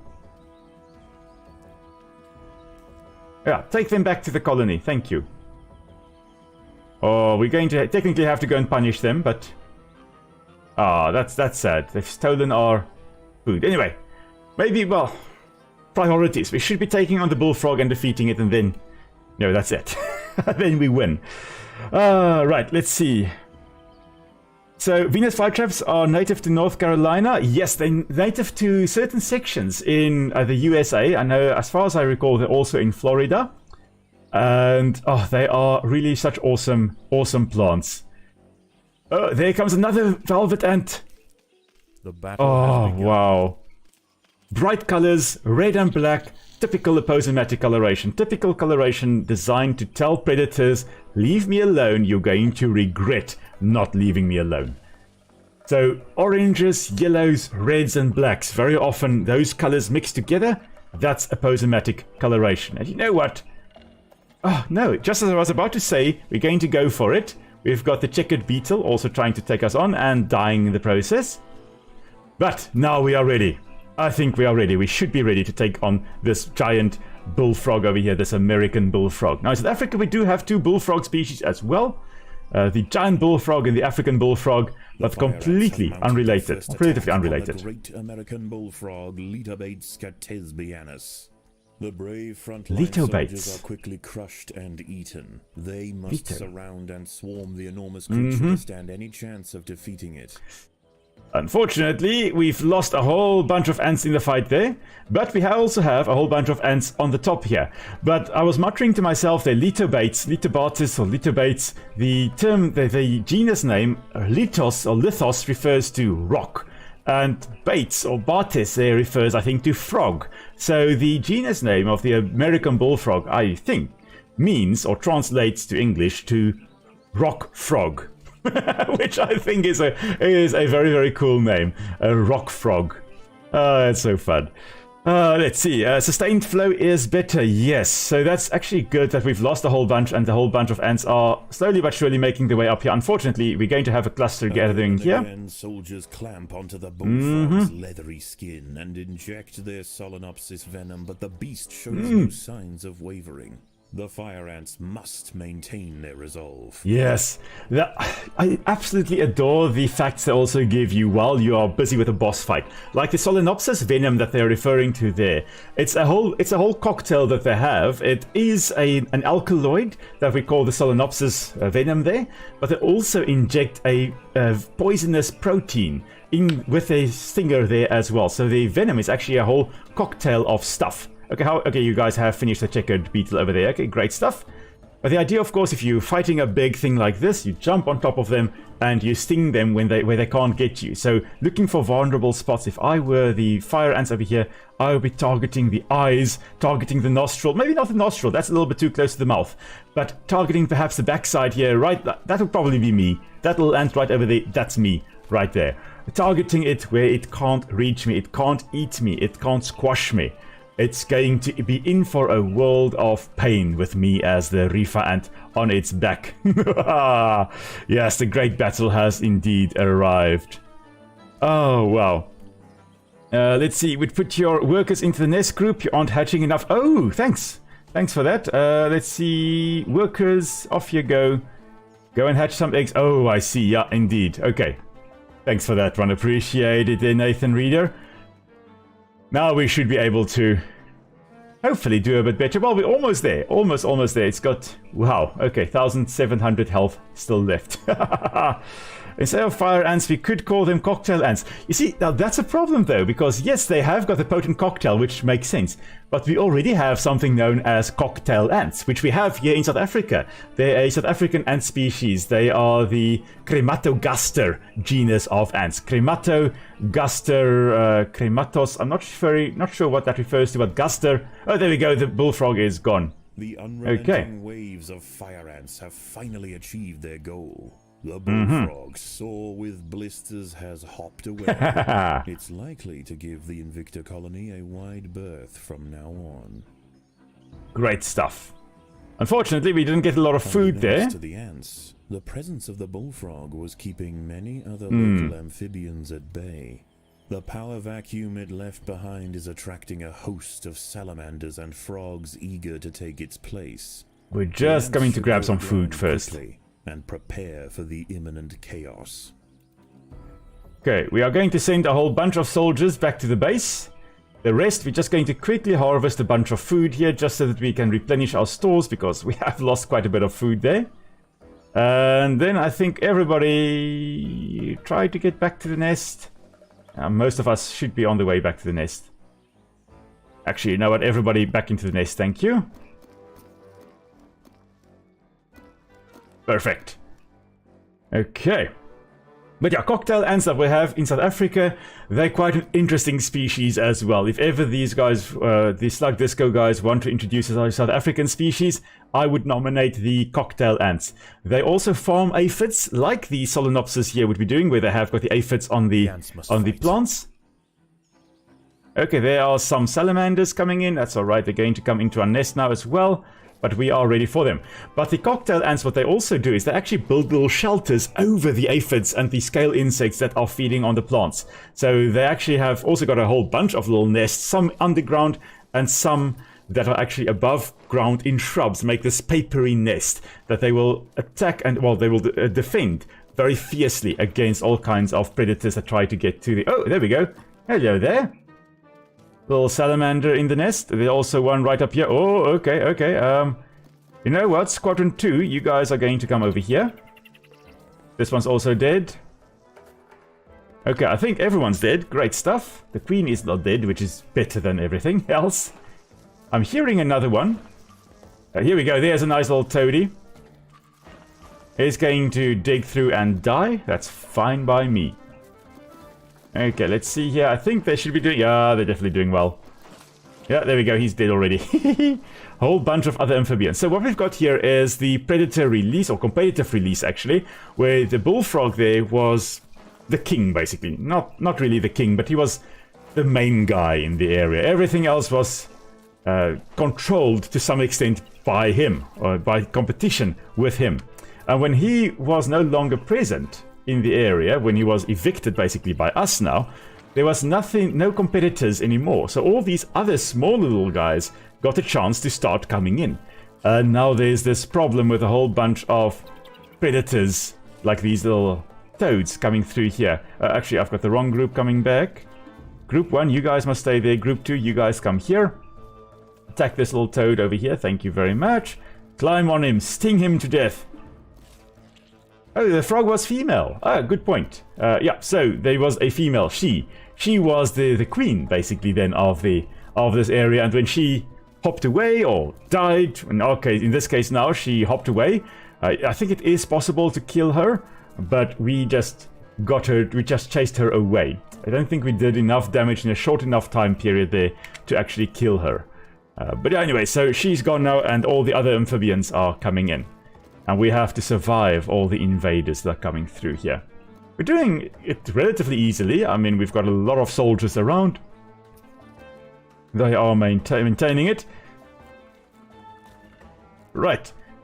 Yeah, so Chrematogaster called cocktail ants, indeed. I love those Chrematogaster. And they're called cocktail ants because when they're walking around, they raise their abdomen. Ground settles, and with the invaders crushed, a new order is established.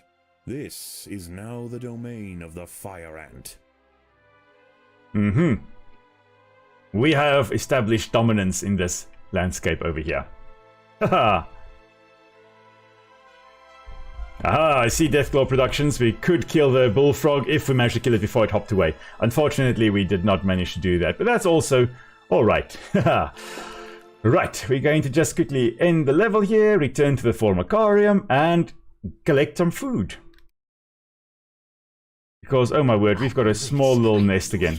With the proper exposure and stimulation, the mutation possibilities are boundless. The potential for amalgamation, which is, of course, an epistatic effect owing to increased cytoplasmic viscidity in What are you doing? preparing the report. Can you not do it quietly? Perhaps try using the keyboard? The keyboard. How quaint. Ugh.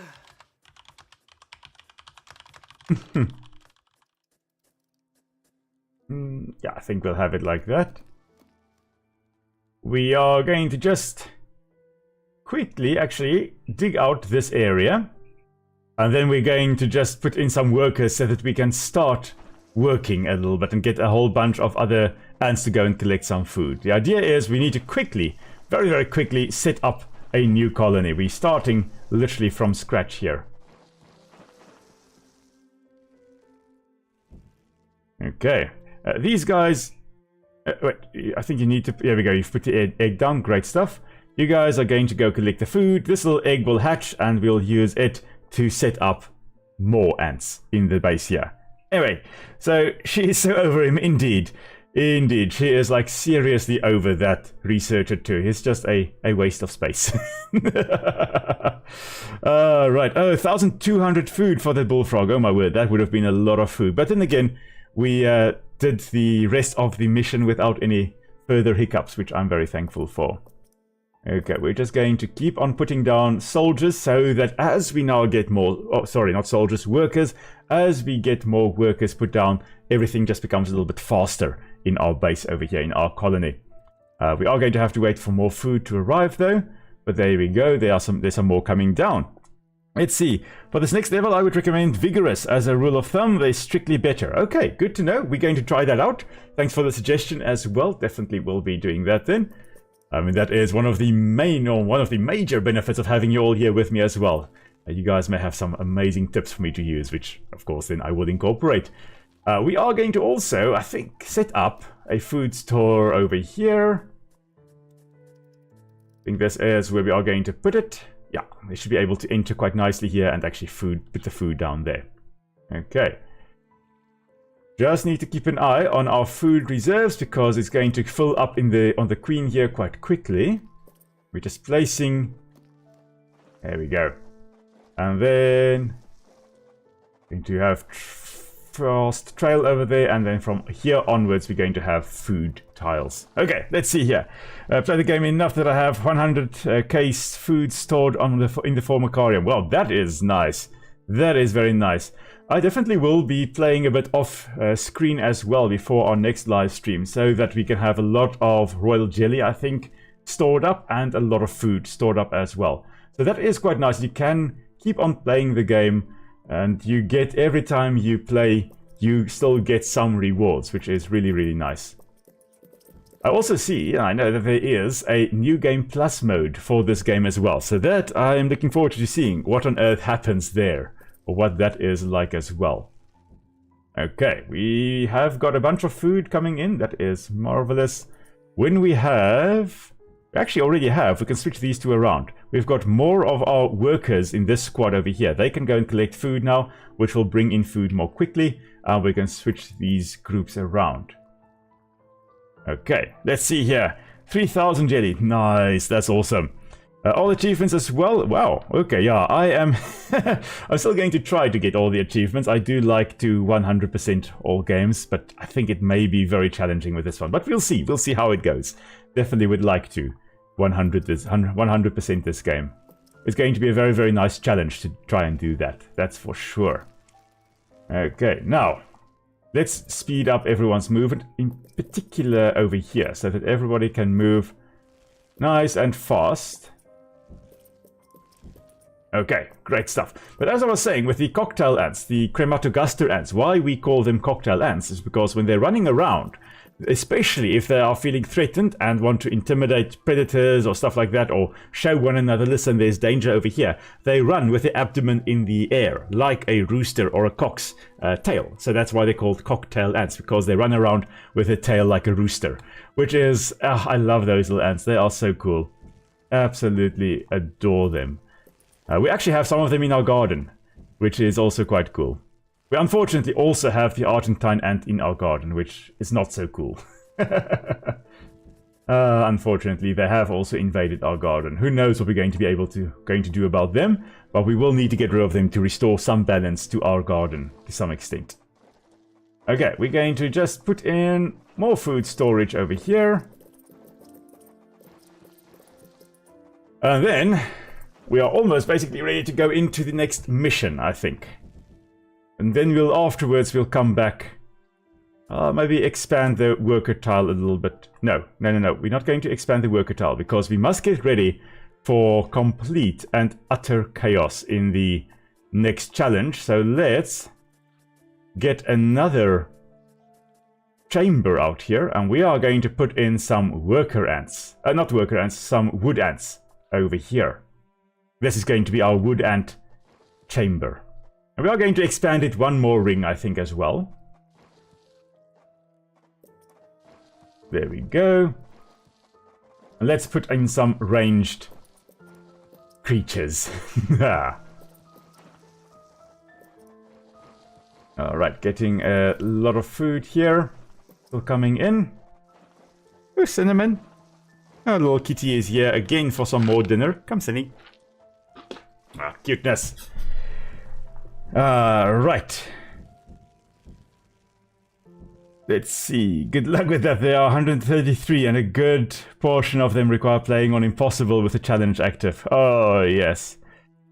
It's going to be a lot of fun. I generally play games for relaxation, and I think that will be the one exception to that. Be playing it to get all the achievements. Rising Tide, Impossible with challenge active, and you need to kill 50 tiger beetle larvae. Oh my word. Either way, it's going to be very, very interesting. Whichever level that is on, and whichever difficulty, that's going to be a challenge. Hence, I guess, challenge mode after all. Okay, you guys, you 14 can also go and collect food, just so we can pick up the food a little bit more quickly. Thankfully, we have actually gotten the 2 chambers going here. Now, I think it's time for us to go to the Rifa's second mission. Okay, a bridge too far. That is what we are going to be doing. Okay. Let's see this one. Medium difficulty again. Impending floods could mark the end for this fire ant colony. Now, fire ants are perfectly adapted to the floods and stuff like that, because where they naturally occur, those areas do flood occasionally. So they must be able to adapt to it. Now, as promised, we are going to go for vigorous with this mission. Alrighty.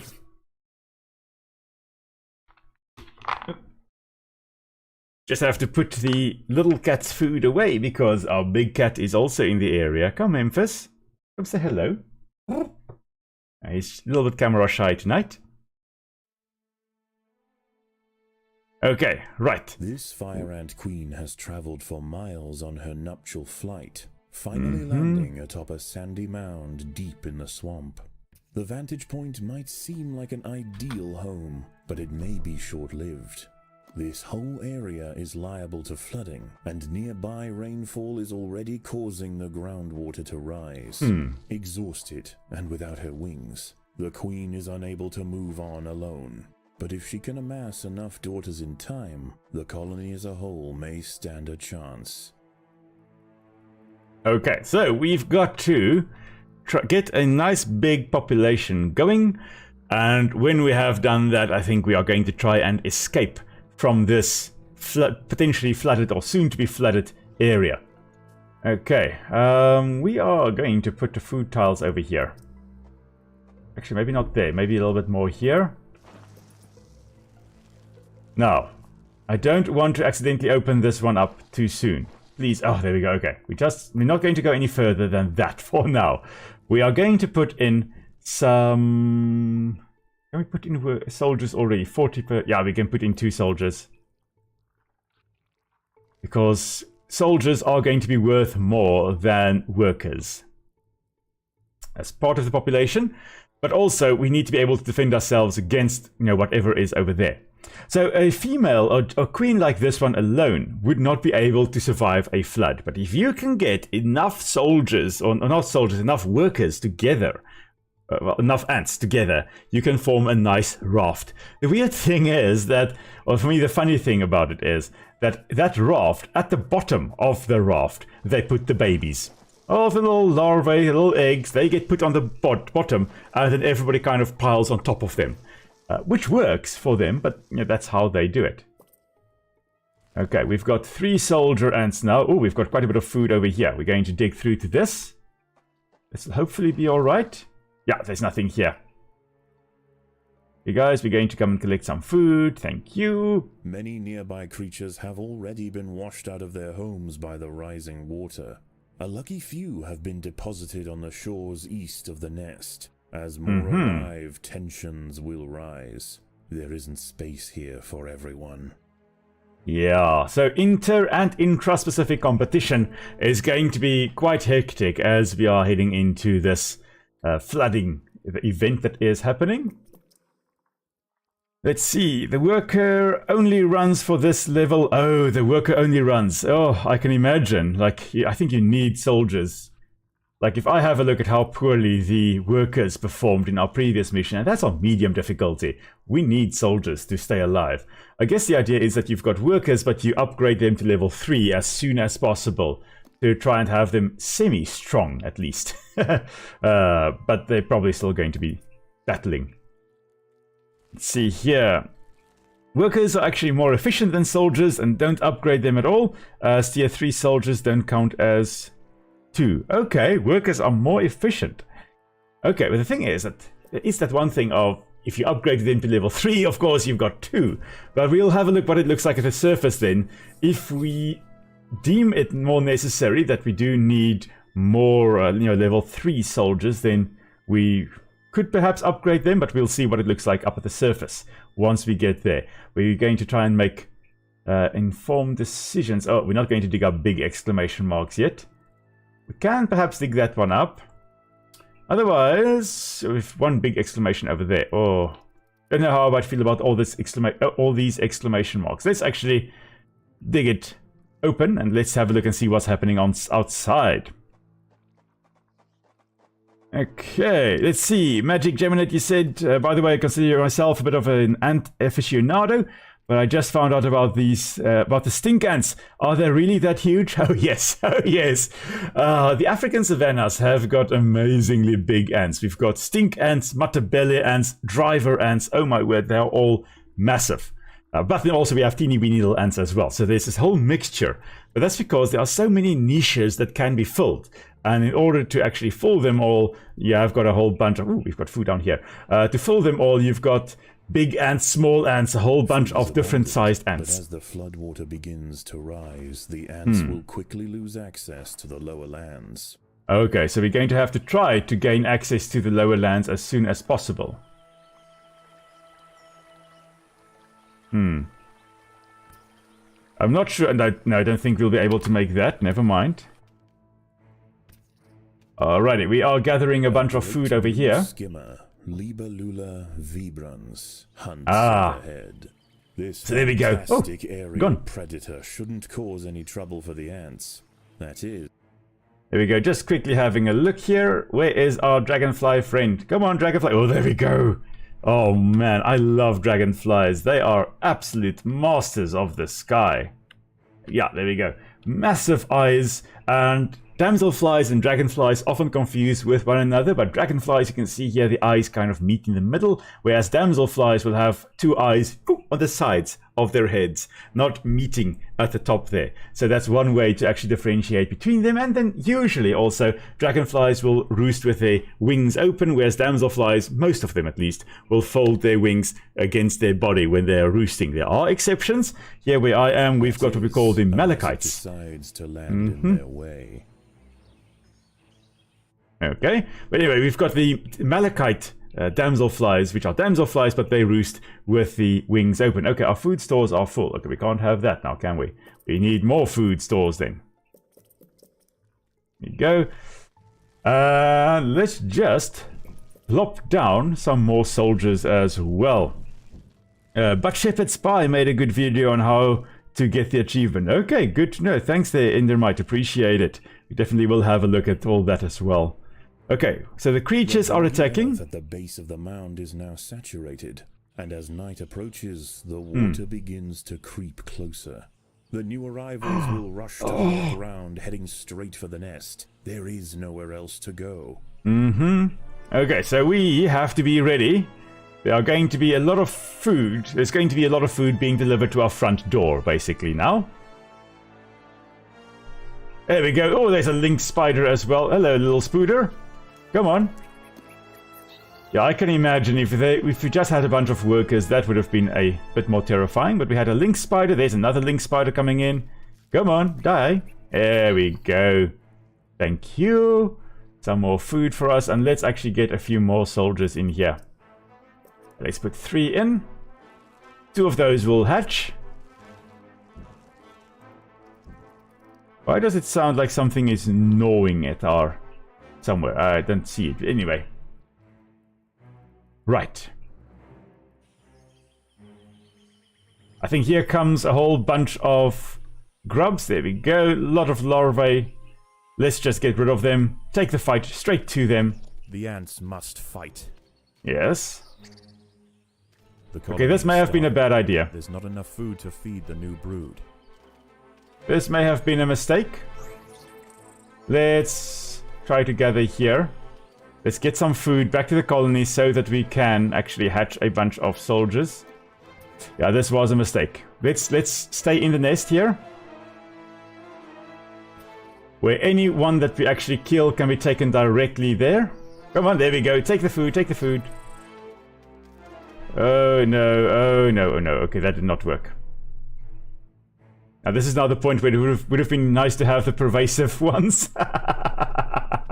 I think we may have lost this one again. The queen is in imminent danger. Yeah, this is unfortunately not the way to do it. Okay, let's restart the level once more. I see. You know, we have to do this. You fail once and then move on. Let's see. You have a guest outside your nest. Yeah, indeed we had. We had a bunch of guests and they all kind of annihilated me. So let's try this once more. Oh, this man. fire ant queen has traveled for miles on her nuptial flight, finally landing atop a sandy mound deep in the swamp. The vantage point might seem like an ideal home, but it may be short-lived.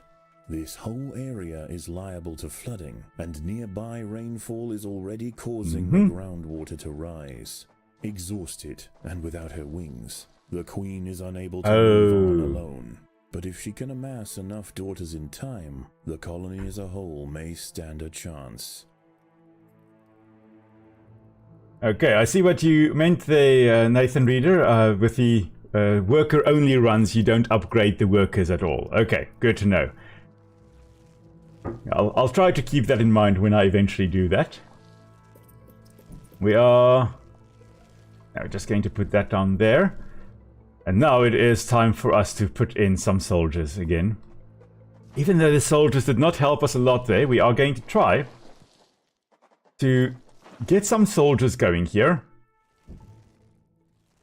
And if we have enough soldiers and enough food, or enough soldiers, we're going to dig out through to these other chambers over here and try to get some of the food, although those three there are going to be a problem.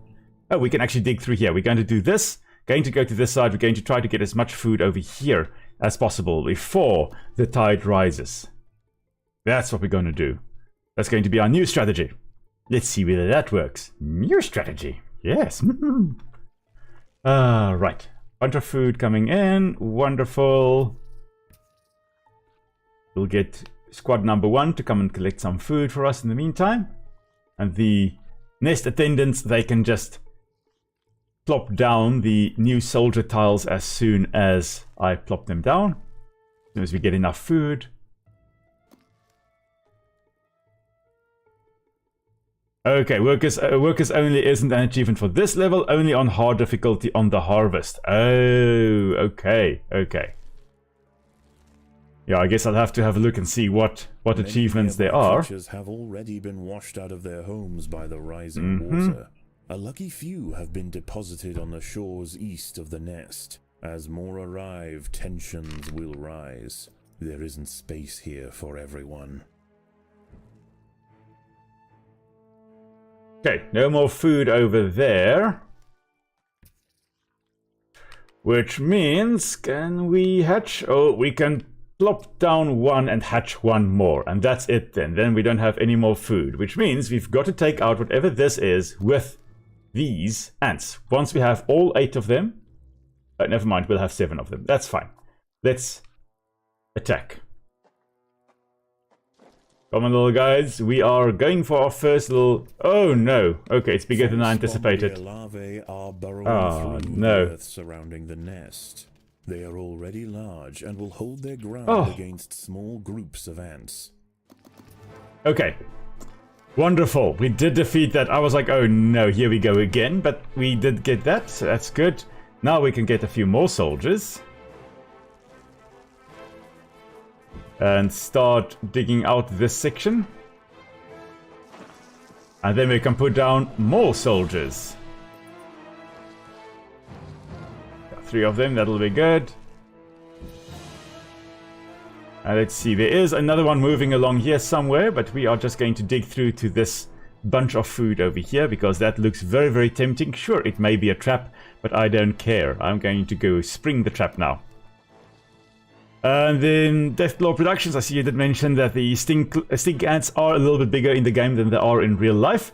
Yeah, they are still, nonetheless, they are surprisingly big. But I completely understand why they had to make them slightly larger.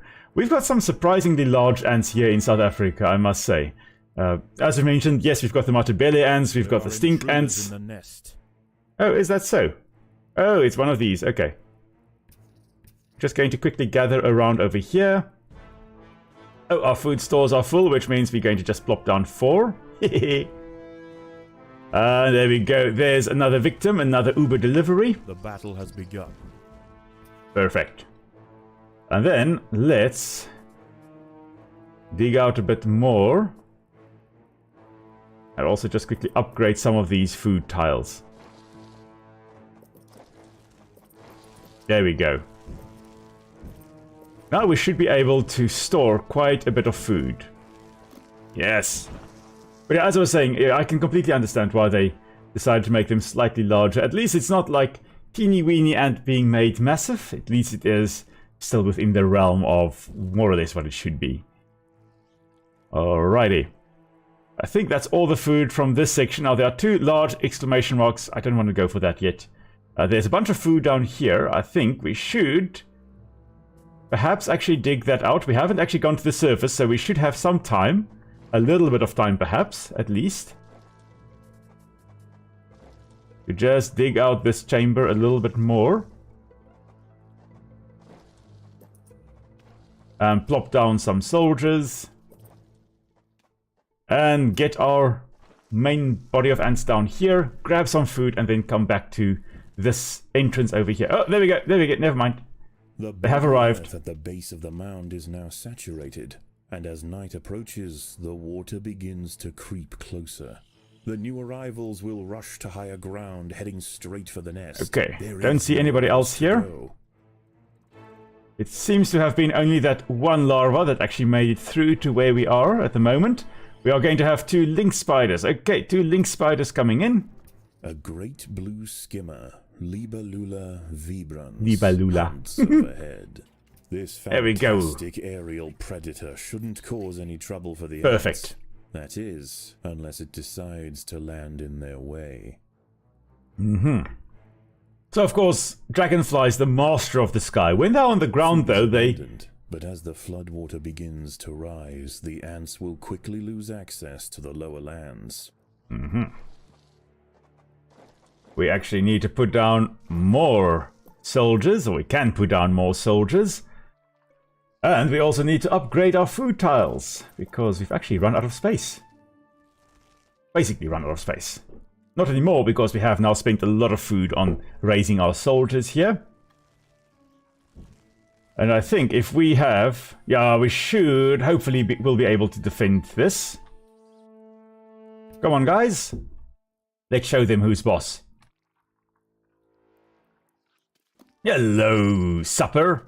The ants must fight. Yeah, come on, show that false bombardier beetle. There we go. And another one. And another one. And another one. Everybody's dead. Here we go. Okay, perfect. This is how it should go. This is how it should go. Get enough food so that you can get enough soldiers to actually withstand that attack. Now let's see. Do we have any other easy food available? Maybe there, but... Don't really have anything to this side worth digging out. We do have some food up here. Oh, that's going to be interesting. Do we have anyone approaching us? Doesn't look like it. Okay. Let's quickly dig out here. Let's see what happens when we do this. And we are going to start upgrading some of our soldiers. Like that. Come on, guys. We are going to go do this. Oh, a whole bunch of checkered beetles. Okay, okay. And the larvae. Adults and larvae. Oh, my word. Okay, please, please, please don't die, everybody. Please kill them all. Kill them. Don't you die. There's not There we go. enough One food to down. feed the new brood. Oh, come on. Just these 2 adults left. One is almost dead. If we can get that one dead, we can focus all our attention on this one. Oh, no. The inundation Oh, has slowed, no. and fewer creatures are washing up to the east. The ants see an opportunity to man, explore for okay, food, I was over-eager but there are other again. dangers at night. Moist-skinned amphibians have come out to take advantage of this new water world. Okay, you know what, we harvesting can lost just wait for it. insects displaced. But unfortunately, oh man, every time I think, okay, we're gonna make it, we don't make it. There was not enough soldiers to deal with 2 adult checkered ants, checkered beetles, and 3 larvae as well. Okay, sorry guys.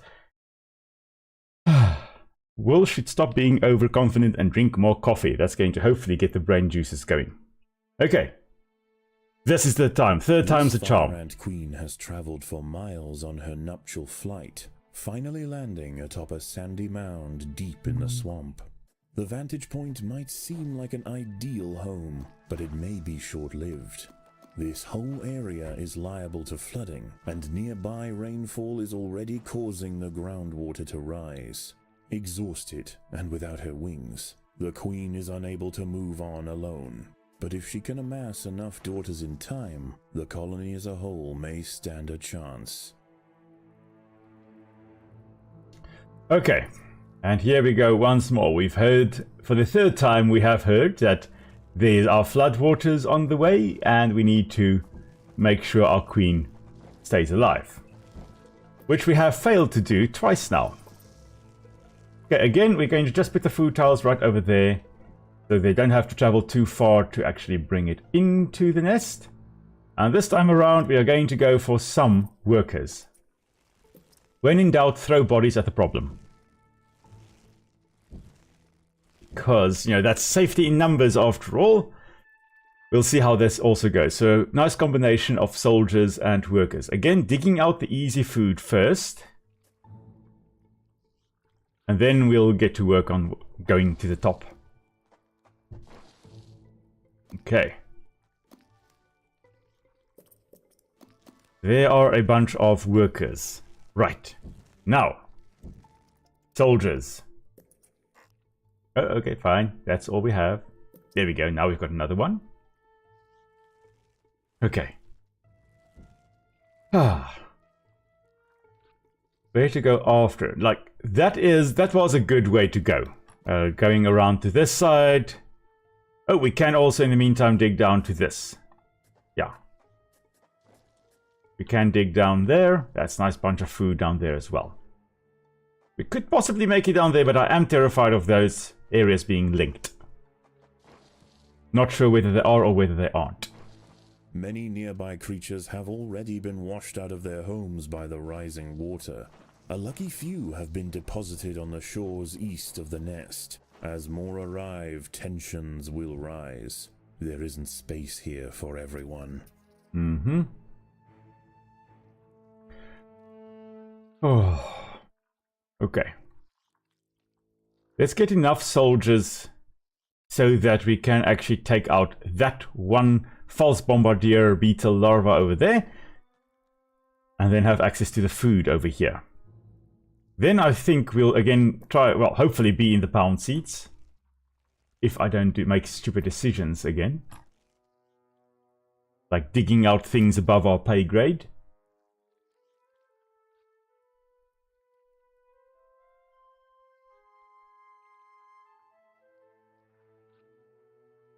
Alright, I think that, yeah, that's all the food there. There's a bit of food over there. Not much, but there's some food there. You see, there's a tunnel going along here. And I don't want this tunnel to potentially be connected to that. So we're not going to dig out more to this side yet. He says, and then he's going to completely forget that he said that a little bit later. Okay. We're going to just get these workers and soldiers all together in squad 1. And go take on this false bombardier beetle larva. There we go. Go on, take him out! Take him out! False bombardier larvae are burrowing through the earth surrounding the nest. They are already large and will hold their ground against small groups of ants. Okay, now that we've got a bit more food, we can put down 2 more soldiers, 3 more soldiers, 4 more soldiers, 5 more soldiers. Okay, great. And then we'll dig through here. There are intruders in Here's a the little nest. grubby. Come on, take him out for me. I can actually... yeah, there we go. Great stuff. Grab the food, put it back. Dig out more chamber. Put down more food tiles. And now let's try not to rush it. Because that is apparently my greatest weakness, is I can get impatient with certain things quite easily. And patience is a virtue, but sometimes I do not have that virtue.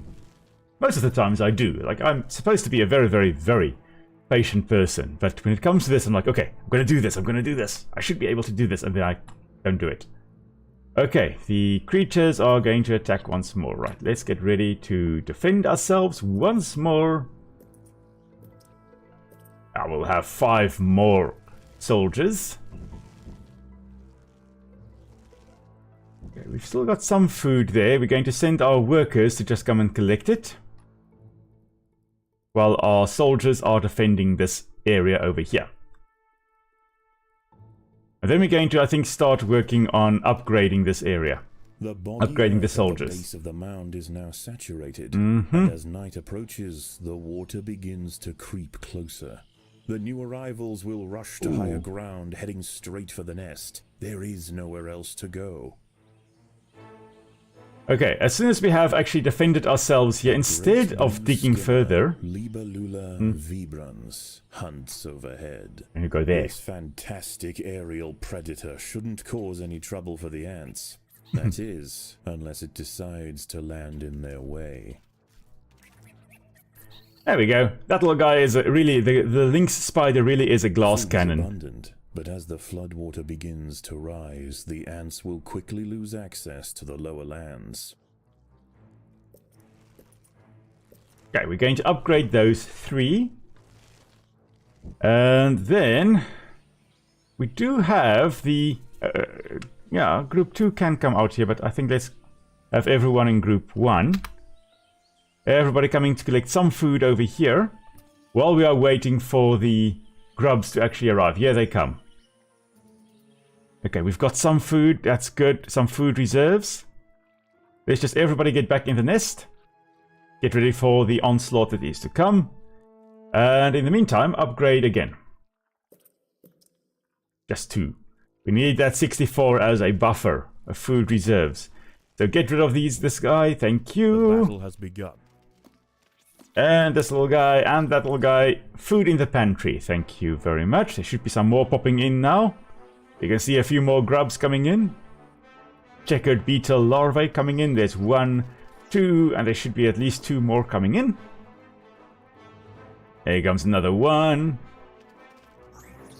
There we go, and another 1. Okay. I think that was everybody. So this means we can bring everybody outside to come and collect some of the pine kernels over here.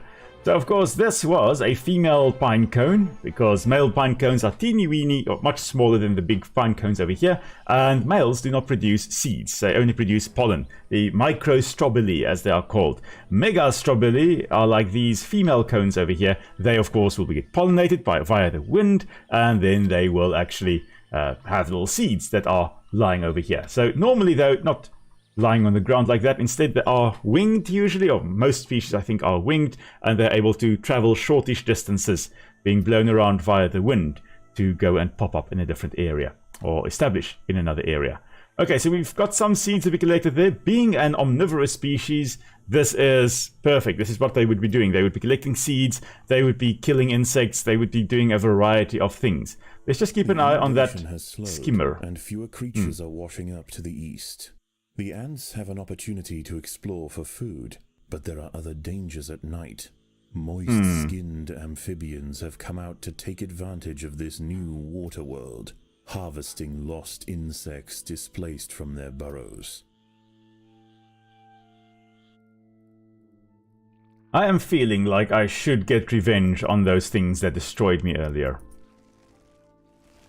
But I think I should first get more soldiers. And then we can dig through to this. No, not that section. That was not the section. Where was that section? It was that section. Yeah.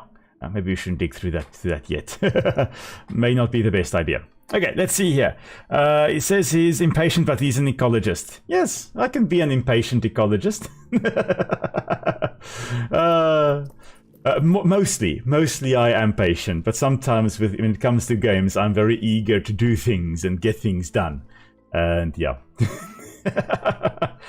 Oh, this is not the lynx spider, you say. Oh, interesting. Okay. For some reason, it looked very similar to the lynx spider, so I assume they use the same species. You see, never assume. Because in this case, I mean, the developers have gone through the trouble of putting in a different spider species that I don't know which one it was. And yeah, it's actually a different species that they have also put in. Oh, that's marvelous. Okay, we can't get to this yet. Let's just see. Do we have any... The no, we can't get there. Defend themselves. We were under attack by a grub. That's just more food. An ant has fallen victim to a Oh carnivorous no. plant. Fallen into the pitcher plant because they're stupid. They did not think it through. Oh, we do have some more caterpillars over here. Some more swallowtail caterpillars. And there's another one of those, not the lynx spider. Oh, that's true. Lynx spiders will have webs. These guys are... Well, they're acting more like jumping spiders, but I don't think this is a jumping spider. Come to think of it, let's have a look at the eyes. Spiders you can identify with the eyes. I may not be able to identify this, completely, but I'll try. Okay, we can't really see the eyes, can we? Oh, that does look like a jumping spider eye set. So the big frontal eyes there. Maybe another set. I think this may be supposed to be a jumping spider. Jumping spiders don't have webs, so they're a free roaming spider. Lynx spiders would, I believe, have webs. They wouldn't have as good eyesight. Entangled on the sticky tentacle of a dwarf symbiote. As it tries to struggle free, more tentacles are drawn in, drowning the victim in thick mucilage. So, this is an awesome plant. I absolutely love this plant, and I love the fact that it is in here. The Drosera species, the sundew plant. So called because all along there, those little tips of those little stalks, they've got a sticky mucilage, as the narrator there said. And the mucilage there, in the morning, if the sun shines on it, it glistens like dew in the sun. The ants must defend themselves. Oh, we are under attack somewhere. Where are we? Oh, another jumping spider. No, leave us and our caterpillar food alone. There we go, now you have become food. Yes. Anyway, so the sundew, what will happen, and that is what they did do there. Oh no, there are big frogs, big frogs, big frogs. No. Please, please, please, leave us alone. You are big. You are way too big for us to take on yet. Oh, I'm glad we did not go. Oh, there's another mantid fly as well. I'm glad we did not go for that pine cone yet. We are going to go for it, but not now, I think. Alright, so, the sundew, just to quickly chat about it before we move on. Now, where is that sundew? It was somewhere around here. There we go, there's the sundew.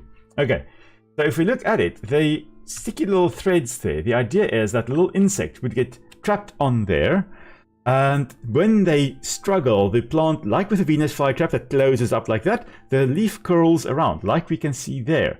And when it curls around there, the insect gets more and more and more trapped. And the plant then secretes a digestive enzyme which breaks down the insect, and then they have got other glands that actually absorb the digested insect soup.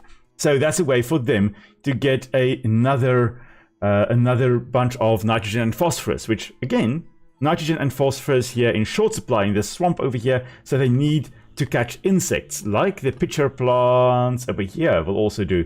They need to actually catch insects to get the nitrogen and phosphorus.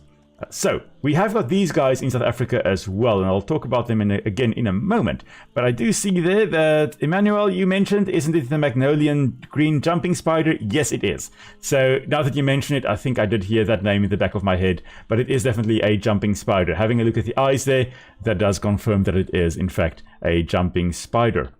Now, I think it's time for revenge. It is time for some delicious, delicious revenge on those things that killed us earlier. We're just going to upgrade some of our tiles, leave enough to actually get recovery.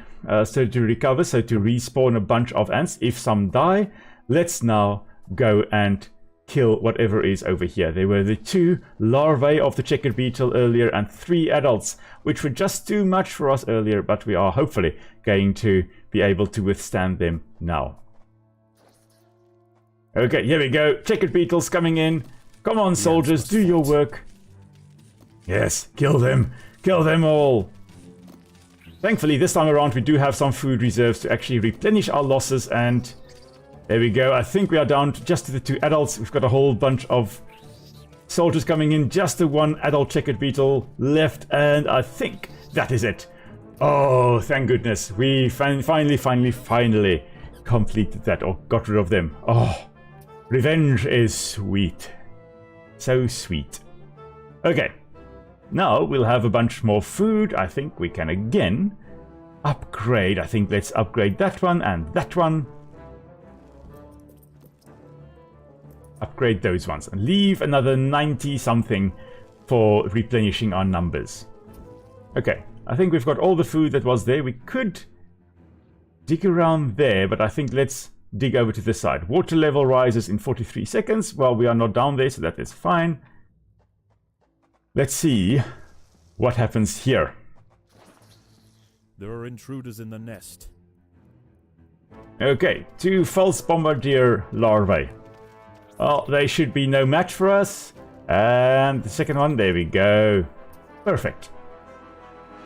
Ah, I see Magic Dimension. Just remember the jumping spider is tiny and the lynx is massive. True. That one is much smaller than the lynx spider we encountered earlier.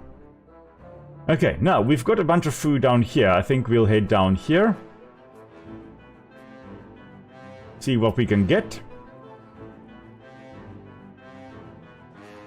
Okay, water level has risen once more. Oh, this little froggy calling. Yeah, it's cool. I love the fact that the frogs are also not just jumping around, they're actually doing things like crawling around and calling and doing all kinds of things.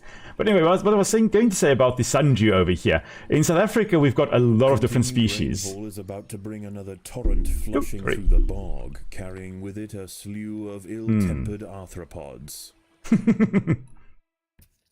I don't know. They say they're ill-tempered, but have they seen my fire ants? The fire ants are extremely ill-tempered, especially if they are on a raft. If they are rafting to get away from the flood, or to survive a flood, they can be extremely aggressive.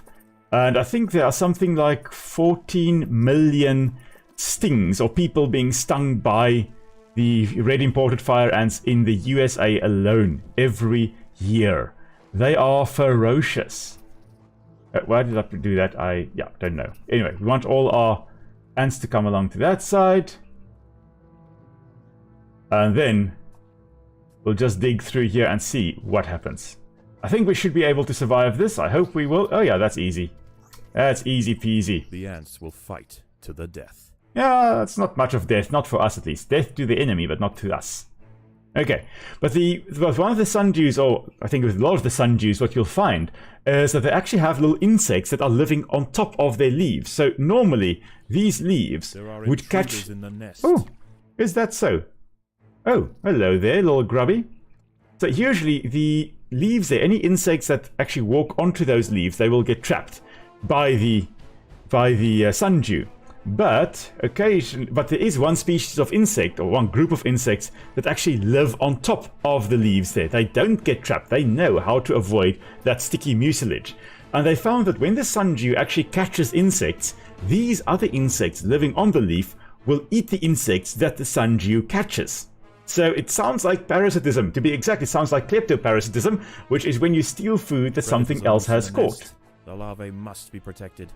Where are the predators? Over there. Oh. Ah. Now I may have dug through to more predators over here. Not yet. Okay, not yet. Okay, good. I think all these little guys are trying to escape the flood waters. There we go. You're dying right on the food tile. That is just perfect.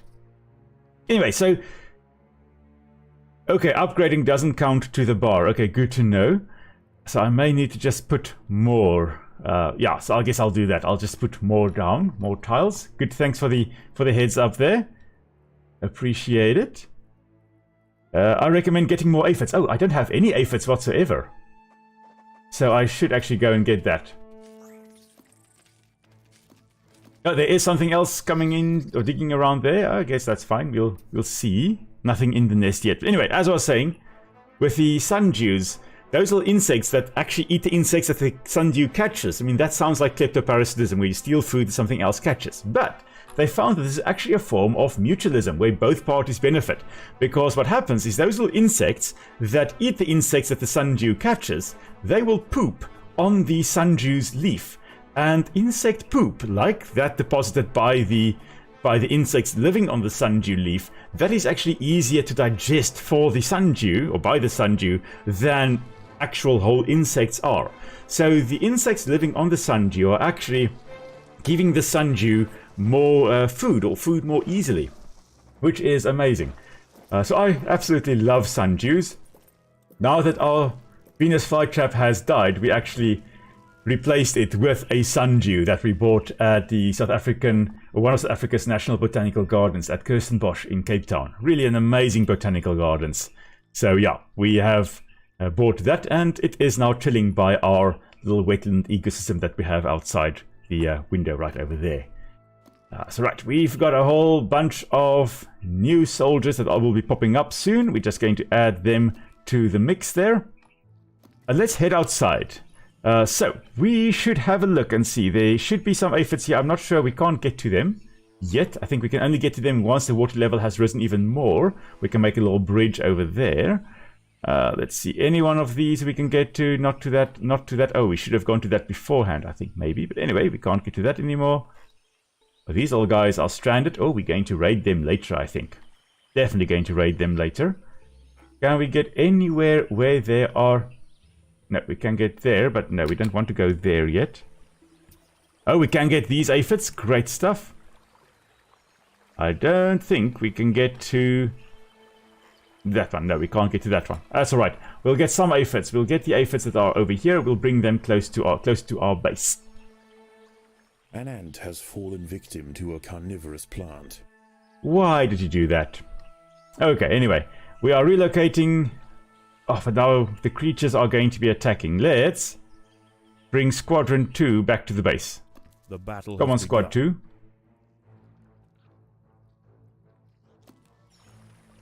Oh, no. Okay, no. Everybody go back to base. Go back to base. Things are going wrong over there. There's a big bombardier beetle. With nowhere to drain, the floodwater creeps ever nearer to the nest. Already cramped and irritated, a panic ensues, and the refugees scramble for higher ground. Okay, we've got a tiger beetle coming in. Nice bit of extra food for us. Come on, guys, get the tiger beetle. Kill him. Yeah, jump on him, sting him. There we go. The colony is starving. There is not enough food to feed the new Oh, there's brood. 50 food right there. Oh, there's a big bombardier beetle. Oh, that may be the false bombardier. I think that was the false bombardier. I don't think it actually sprays that boiling hot liquid. There we go. Okay, water level is going to rise in 18 seconds. And everything down here will die. Now these guys... Oh, I'm not sure whether they're going to make it. Shame. Shame, I don't think so. I think they're going to just die over there when the floodwaters rise. But that is alright. Let's see here. I see Nathan has said that, just like he said earlier, and to clarify for anyone new, upgrading and does not count to the bar level 3 soldiers, which can have 2 ants a tile. Okay, yeah, so it doesn't count. We're just going to put in, I think, more. Okay, we can't put more. Never mind. We need to get more food. Hopefully, we'll get more food soon. Maybe we can actually get... No, we can't get to that one yet. Maybe to this one? No, we can't get to this one yet. Oh, man. So much food that we can't get to. Where can we get to food? We can... No, we can't get anything there. We can't get anything there. We can't get to this one now either because it has also flooded, unfortunately. Food is in a bit of short supply. That's not pleasant. Oh, we lost out on a whole bunch of caterpillars on the tree over there. Oh, there's another manted fly over there. Oh, there is a bunch of food over here, and when the manted fly comes down, that's also going to be a bit of food for us. We're just going to sting it to death. Yeah, so there we go. Nicolo mentioned that the big bombardier beetle is a false bombardier beetle. Indeed. Don't think they spray that hot boiling liquid. Can we grab... Yes, I think we can grab the 350 food over here. Hopefully our ants do not wander onto the Dionae muscipula over here, the Venus flytrap. Dionae muscipula. Muscipula meaning mouse nipples. Who knows why? I haven't really checked out mouse nipples, but I don't think they look like that. Anyway, yeah, fun times. Ran a bit of extra information for you guys, eh?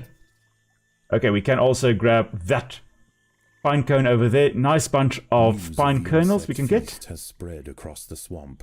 With growing numbers of amphibians patrolling the waters, the Invictor's scavenging expeditions will need to be well defended. Okay.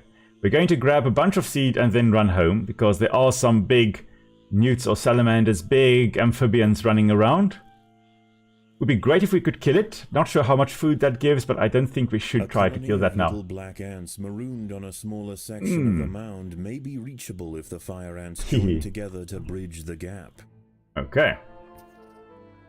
We're just now going to come back. We should be able to harvest a bit more there. You can see we've lost a whole bunch of ants to the Drosera over there, to the sundew. It leaves cold over like that, most likely indicating that they have caught some of our little ones over here, unfortunately. But that's all right. Okay. And then... Yeah, so I see... Nathan, you mentioned they are newts. Indeed. I thought they were newts. I thought they're not salamanders in this case. Newts and salamanders, of course, relatively closely related, but they are slightly different. We don't have them in South Africa, so I have got no experience with them whatsoever. But with sundews, I've got some experience with them. So tip: at night, clear the undergrowth, and in morning, go to the surface. Yeah, I think that's a good strategy to try and avoid the newts that are on the surface and all the big amphibians. Let's see. Oh, we've got a lot of food. For a change, let's put some more food tiles down. And just upgrade some of them as well. Okay.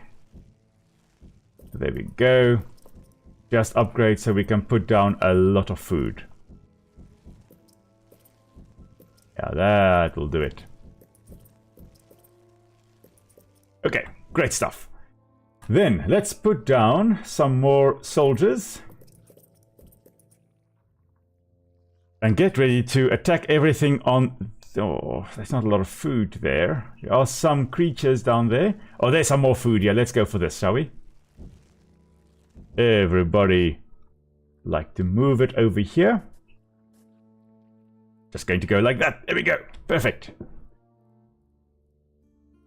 This night you can go to the colony in the bottom left. They'll probably get you enough food single-handedly to finish the level. Ah. Okay, I'm going to, I think... Let's see, there is a nice big newt right over there. I think that's probably on the way down to that colony. We're going to probably cross a bridge, or make a bridge right over there. Come from this side. Yeah, right past this newt. Oh, that's a naughty little newt over there. I think let's grab some more food over here. Then there really isn't. There is some food down here, which could be worth getting. I think we're going to do that quickly as well. And then we will see about that other ant colony. Go and terrorize them a bit. Okay, here we go. Dig straight through. Come on, guys. Make a little chamber for ourselves here so everyone can gather closer to the actual enemies. Oh, we've uncovered some tunnels again. Okay. Ah, hello, checkered beetles. You better check yourself before you wreck yourself. Perfect. Okay, whole bunch of food for us. And then there's some more food right over here as well that we can grab quickly. Grab the grubs. And then just relax here so long. Get ready to go and do this.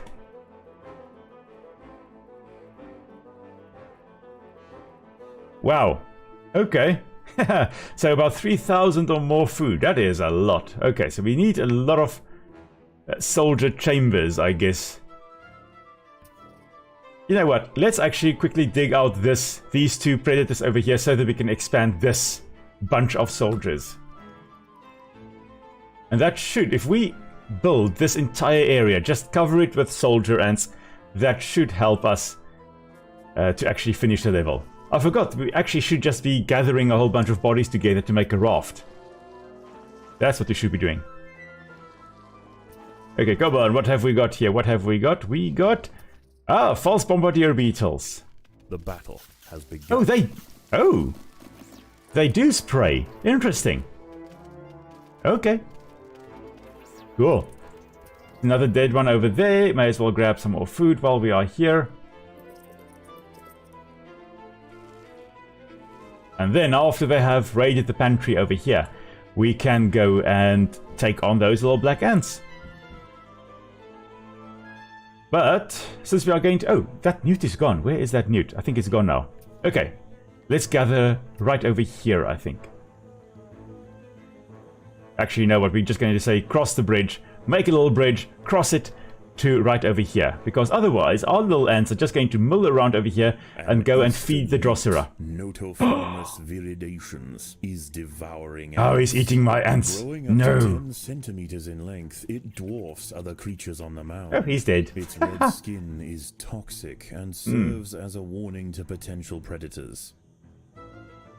Oh, now the water level is going to rise. I'm not sure whether we should try to cross this now, or whether we're going to get flooded. Let's An ant has fallen victim to a feed the Drosera in any case. I think let's first see how this goes, whether we can actually cross or not.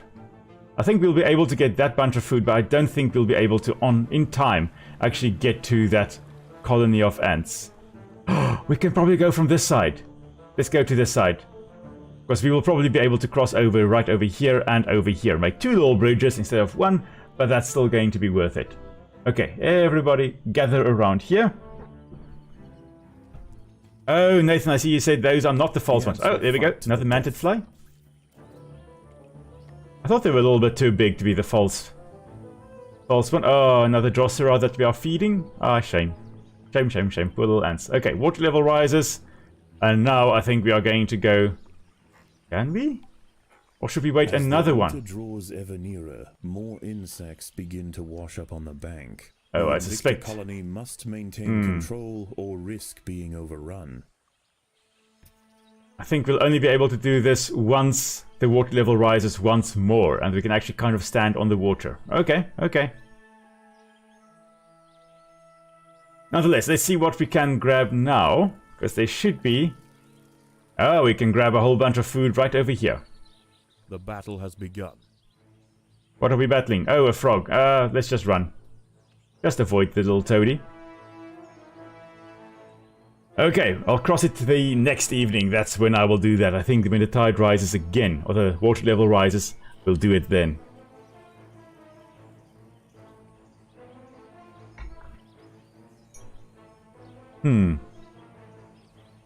Okay.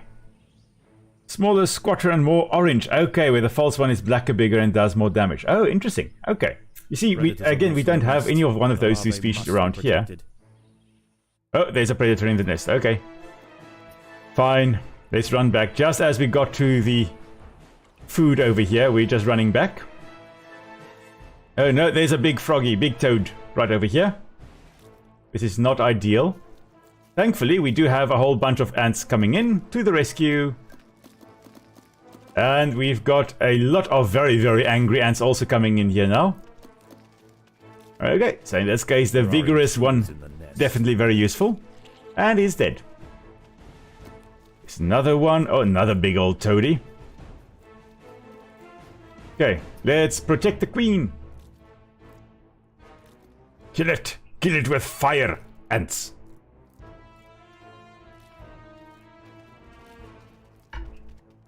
Okay, more workers in the nest group. I think that is also a very, very good idea. Let's see, where can we... I think let's excavate this section a little bit.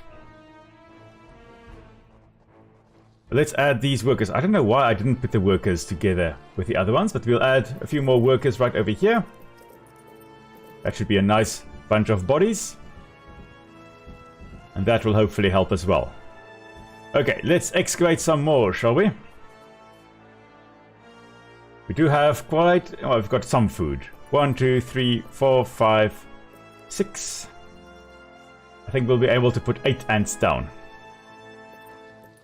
And leave the 99 there for the ones to hatch. Yeah, that's what we'll do. Okay, it is morning. Let's go grab some food over here, shall we? I don't think... No, we can't go over yet.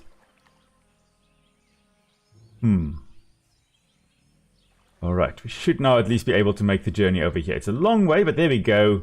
Nice trail of fire ants coming through. An ant has fallen victim to a carnivorous plant. Yeah, that's because it keeps on getting distracted. Look at them clinging over there and dying. There we go. Dead, dead, dead, dead. There's another little velvet ant over here. Oh, I love those little guys. Absolutely love them. So there we go again, making a little bridge to cross over to the bunch of food that is right over here. Amazing. But I don't think... Oh, the water level really needs to rise high before we can get to this bunch over here. Okay. We've almost grabbed all the food. I think it's time to go home. Let's see, where can we go now? We can't go there yet. Water level needs to rise quite high before we can. Nothing over here. Not much over here. Has begun. Oh, that sounds like... Yeah, that's a little bombardier over here. Hello, little guy. Okay, we can't get to those ones. We can't get to any of the food up here. Right. We need to get... At nighttime, we're going to go across to the ant colony. We need a lot of bodies for that. There we go. We're going to put... like that, I think. Workers are more efficient than soldiers. 2 workers are worth 400% of the bar. But soldiers give 100. I learned it. Interesting. We're going to... I think we're going to put in a few more workers, though, in any case. So that when we actually go to invade the enemy, the other ants, we have got a bunch more ants to actually... form the little bridge. Okay, I've just used up a lot of my... Yeah, that was a mistake. The new brood. Luckily, there are some ants coming in here now that will... or some enemies that will form part of the food web will be taken out by us. Let's see, I see Nathan, you say, oddly enough, or perhaps not, the reason Vigorous is so good is due to the movement buff, rather than the damage or health buff. Okay. The floodwaters rise. The washed-up invertebrates panic, and a stampede ensues. The Invictor soldiers must form ranks quickly. Well, we'll just... Oh, there we go, there's a velvet ant coming in. We're just going to charge in with a velvet ant. It is going to be... yeah, annihilated. Shame. It's not going to stand much of a chance here. Here we go. Jump on top of it. Kill it. Kill it with a bunch of a fiery cocktail and kill the bombardier. Oh, that was quick. That was very, very quick. Okay. That's some food. At least some eggs are hatching again now.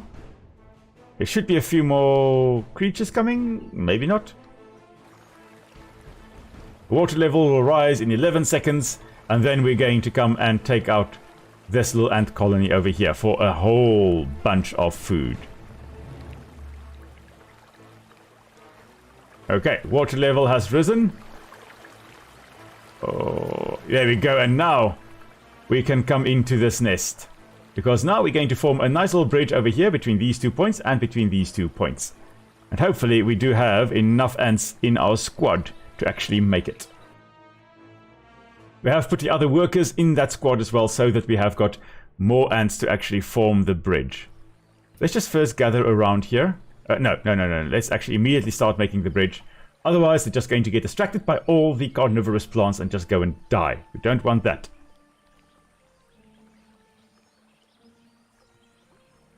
Okay, there we go. So making a very, very nice little bridge over here.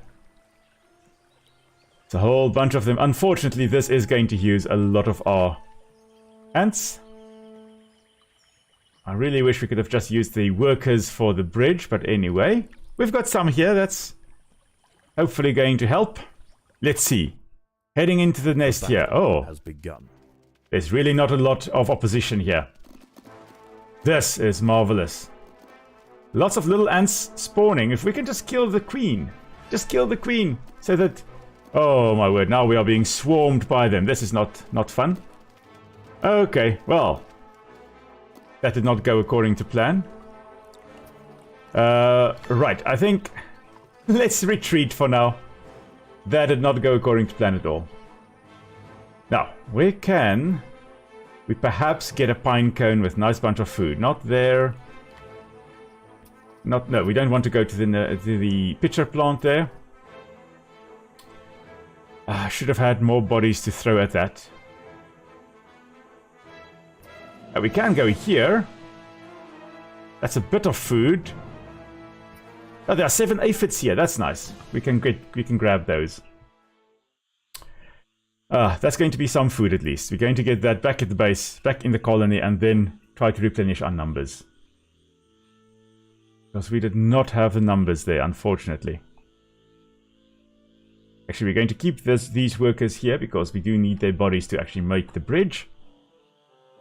The Monomorium black ant colony is soon to be flooded. This is the fire ants' last chance to raid their nest. And unfortunately, we were not able to do that. So unfortunately, we should have gone 2 nights ago when we only needed to make a small little bridge to actually go raid them.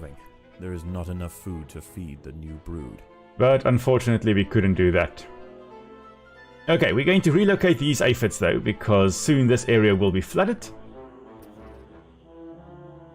Okay, and now that the last one has actually left this island, all these ones are detaching and coming back, and as they have crossed this little pontoon over here, these ones will also start moving back, detaching from one another. Shame that little group is actually completely detached, but anyway, moving along, and off they go back to this area over here.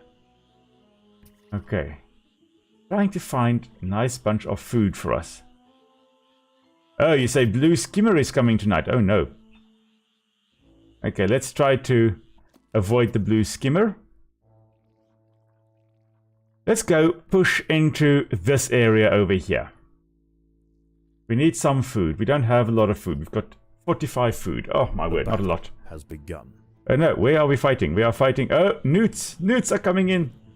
Removing the guards at the back. No, leave our rear guard alone. Okay, thankfully, thank you. Leave us alone. We've got our own battles that we are fighting right over here on this side. You guys go back. There we go. Oh, that's a nice bunch of food right there. That's a nice bunch of death right there. Oh, man. Okay, well, at least we got some food here. Nice big pieces of food. Alright, I was really hoping that we would get to the Matabele ants tonight, but I think, looking at the time, we are probably going to be able to do this mission. Hopefully this time around we'll actually be able to get it completed soon. And when we have completed this, I think we are going to leave the Formicarium mission for next Sunday. So next Sunday then we are going to, because tomorrow evening Nick and I will be streaming Palworld. Already have enough to deal with. The great blue skimmer has chosen this moment to touch down right outside the nest. Unchecked, this titan of the sky will no doubt disrupt colony activities, but if the soldiers are able to bring him down, the rewards could be mighty. Alright, we are just going to quickly run over here because I think there is a larva coming in here. No, it has moved past. Never mind. Okay, everybody back. Everybody back. Right, we're going to avoid that Emperor Dragonfly. We're not going to say hello to it. And hopefully the little bombardier there and the newt does not come into our nest. I don't think the newt is able to actually come in. But as I was saying, Nick and I will be streaming Palworld tomorrow evening, and then next Sunday we'll be finishing up with the Matabele ants, and then at that point we will be able to also stream the final Formicarium mission. So that will be next Sunday then. Oh, it's 2 frogs. Okay. Oh, well, there's some food. Lots of food over here. Come on, jump on them. Sting them. Sting them. We got this. Surely, there we go. That's one down. And then the second one. Yes. Get rid of him. Get him. And that's the second one. Perfect. Okay, lots and lots and lots of food for us to gather over here. And now, hopefully, we'll be able to make a whole bunch of workers over here. I did see there, the skimmer is worth 500 food. That's not enough for us to actually go and attack it. That's not enough, not worth the risk. So 2 workers are 40 food, but 2 soldiers are 80. Okay, so it's good to actually spam a whole bunch of workers. We'll see. I mean, we're going to hopefully increase our number quite a bit here now. We do have a whole bunch of new workers added to the mix here. Let's actually put a whole new chamber in here as well. I think we have, yeah, we have gathered all the food over there.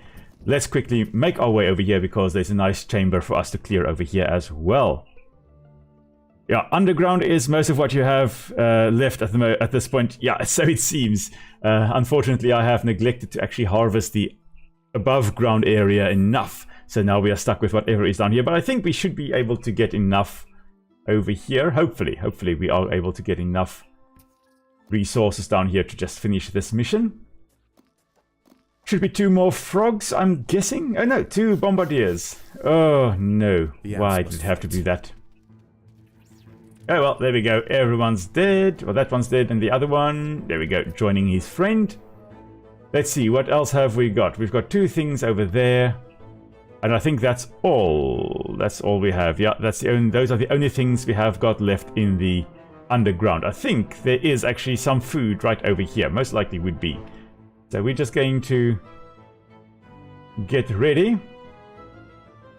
And as the tide rises, we are just going to say goodbye to our ants that we could not harvest because they've put up too much of a defense. This goes to show that, you know, if you have the numbers and you have the aggression, you are able to defend yourself quite nicely. Unfortunately, the numbers will do nothing against the rising floodwaters. So, yep, they are basically screwed. There is one island in the top left, but you don't have enough ants to reach it. You need 100 ants just to make the bridge. Oh, wow. Enough food there. Okay, I see. There's about 800 food over here. That is a very, very big bridge. Yeah, we could technically make that, or we could have made it, and we can't make it anymore. Okay, never mind. Unfortunately, I saw the comment too late, but here we go. One last push, everybody. In here, let's see. Hopefully we can take down whatever these 2 things are. I'm kind of hoping that they are frogs, but I don't think they are frogs. I think they are probably bombardiers. The pond continues to swell, finally drowning the Monomorium colony. Bye, Monomorium. As it sinks into the murky depths, foreshadowing their own demise. Okay, here we go. It was bombardiers indeed, but there is a nice big one for us right over there. Okay, now we really have to think about this. Do we go for spamming a lot of workers, or do we go for more soldiers? Maybe we should go for a whole bunch of workers. What do you guys think? We're going to put either one of the 2 in here. Whatever we are putting in, we are putting into this big chamber over here. So what do you guys think? Do we need to do the workers or soldiers? What should we be going for the last push to try and push ourselves over the numbers there? Right. Possible you need to get about 300 soldiers. Wow. So having 200 at that point is not unreasonable. Need to kill the skimmer. No more free food that you can harvest. Oh no. We can harvest this bunch over here. Oh, but we need to kill the skimmer for that. Never mind. Let's just gather first. Let's gather. Before we go out, let's gather. And once we have our strength in numbers, we're going to go out and attack that skimmer. Oh, man. I really hoped we didn't have to take on the skimmer, but we are going to. Alright, we're going to take on a dragonfly, everybody. Stranded or currently resting on the ground, this is the only chance we have for taking on... Oh, so about that. By relentless stings, the great skinner's attempts to flee became ever more futile. Finally collapsing atop the mound, he succumbs to the fire ants. Well, Dismemberment will follow. that went well. That went far better than anticipated. Whole bunch of spider. Oh, there we go. That's the lynx spider. That one was the one that spit venom at us. And you can see much smaller eyes. Let's have a look there. So you can see, if we look at the eyes there, they do also have 2 forward-facing eyes and then a whole bunch of little smaller ones there, but not the same arrangement as the jumping spiders have. If you have a look at the jumping spiders there, you can see big eyes. 2 sets of big eyes in front and then some smaller eyes to the sides there. Whereas the lynx spider here has a whole other different arrangement of eyes. So that is quite cool. So the lynx spider spitting venom at us, but it is going to be no match for us in a moment. There we go. Dead. More food. Brilliant. And then we are going to make our way over to this section over here. Hopefully also get some more food. We've got a lot and a lot and a lot of food. Okay, if you aren't upgrading anything anyway, there's no reason to leave them in chambers. That's very true. So we've got 1 for soldiers, 1 for workers. A worker, the Kaiser says workers. Okay. There's Matabele, but lucky. Yes. I'm surprised we actually got that skimmer so easily. We are going to have to just take out these bombardiers over here as well. There we go. And this jumping spider is probably going to jump at us now. You can see they're getting ready to jump, testing to see how far it is. And, you know, it was not that far to its demise. And another one dead. Come on, guys, we need to get here. Make a bridge. And let's go and get that bunch of food over there so that we can make a lot of individuals. Let's actually open up this big area over here as well. Open up this section as well. I do like still having them in chambers, though. To me, it just makes structurally more sense. Let's see. Was hyping this up for it to be a one-shot. Yeah, though, indeed. I was hoping that we actually would be able to do this and the Matabele ants all today, but it seems not. You know what? Let's go for a lot of workers. And a whole bunch of soldiers as well. We need to leave enough for them to all to hatch as well. There's still quite a lot of food over here. Tide has not risen high enough for us to be flooded. That's good. So we still have access to the pine cone over there. Okay, everybody was doing their part. Grabbing the food, running back. Grabbing the food, running back.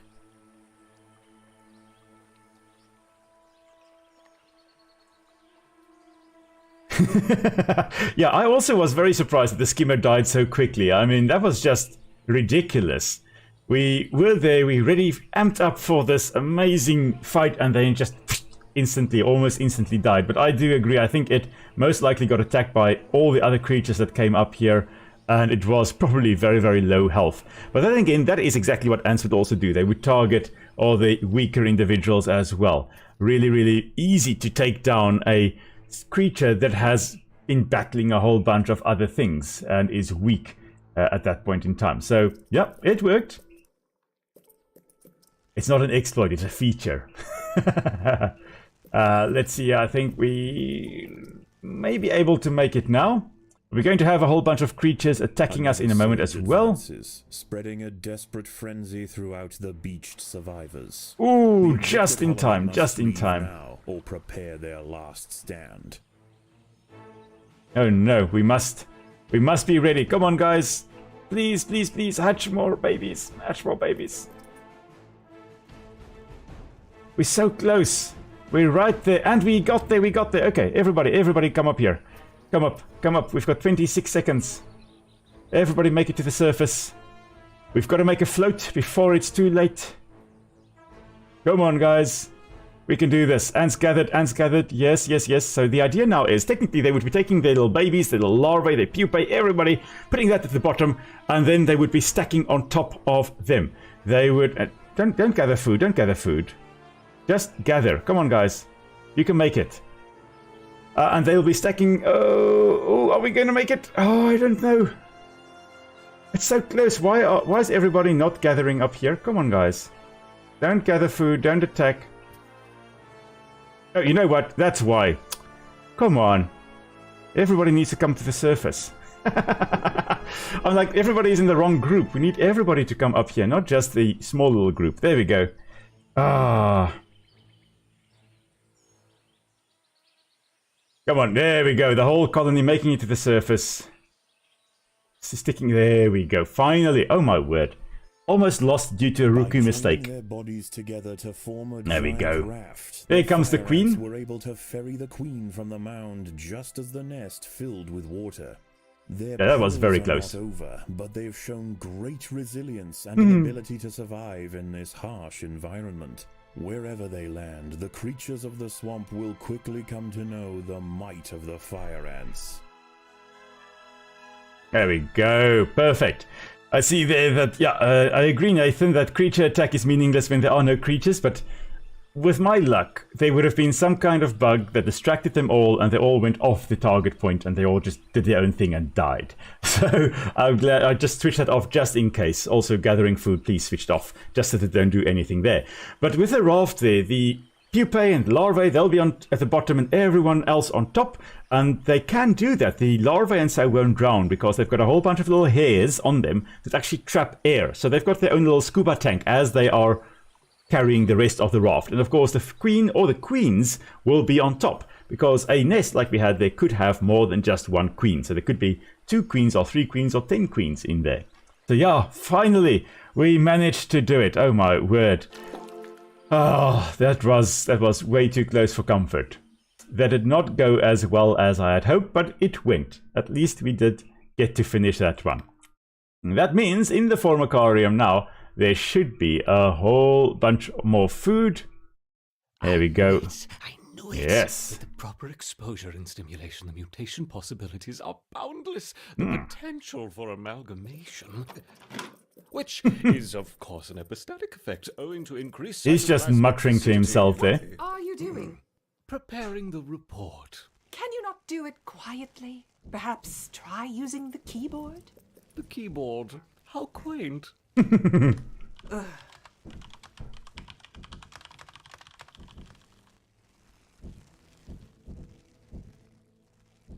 Oh wow. So in easy mode you can actually defeat it, finish it in 10 minutes before the water level rises. Yeah. Well, in our case though, it was, I think, just before the water level rises. I think it was extremely close there. I'm surprised we actually did get it done there, which I'm very, very happy with. Okay, just would have lost if I didn't tell you just upgrades don't count. I don't know, I think I would have thrown a whole bunch of bodies at the problem, but I think I probably would have lost, yeah. So thank you so much everyone for the assistance there as well. Really, really appreciate it. And now, I think it is, for us, 9 o'clock. Yeah, it is just over 9 o'clock. So I think that is where we are going to call it a night, everyone. So if you want a change of scenery, Nick and I will be live streaming Co-op Palworld tomorrow evening. You're welcome to join us for that as well. Same time, same place, 6 o'clock until 9 o'clock. And then next Sunday, we are wrapping up the missions here with the Matabele ants and the termites that we'll also be playing as. And then hopefully also doing the final mission. So join me for that if you guys would like. And of course on Tuesday, Green Hole video coming out, and on Friday the other episode, the next mission in Empires of the Undergrowth also coming out, perhaps with a bit more information than we have had in the live stream. So I do try to put in some extra information that I didn't talk about in the live stream. So hope you all have a wonderful day, wonderful weekend further, and I will hope to see you all again next time. Until then, stay safe everyone.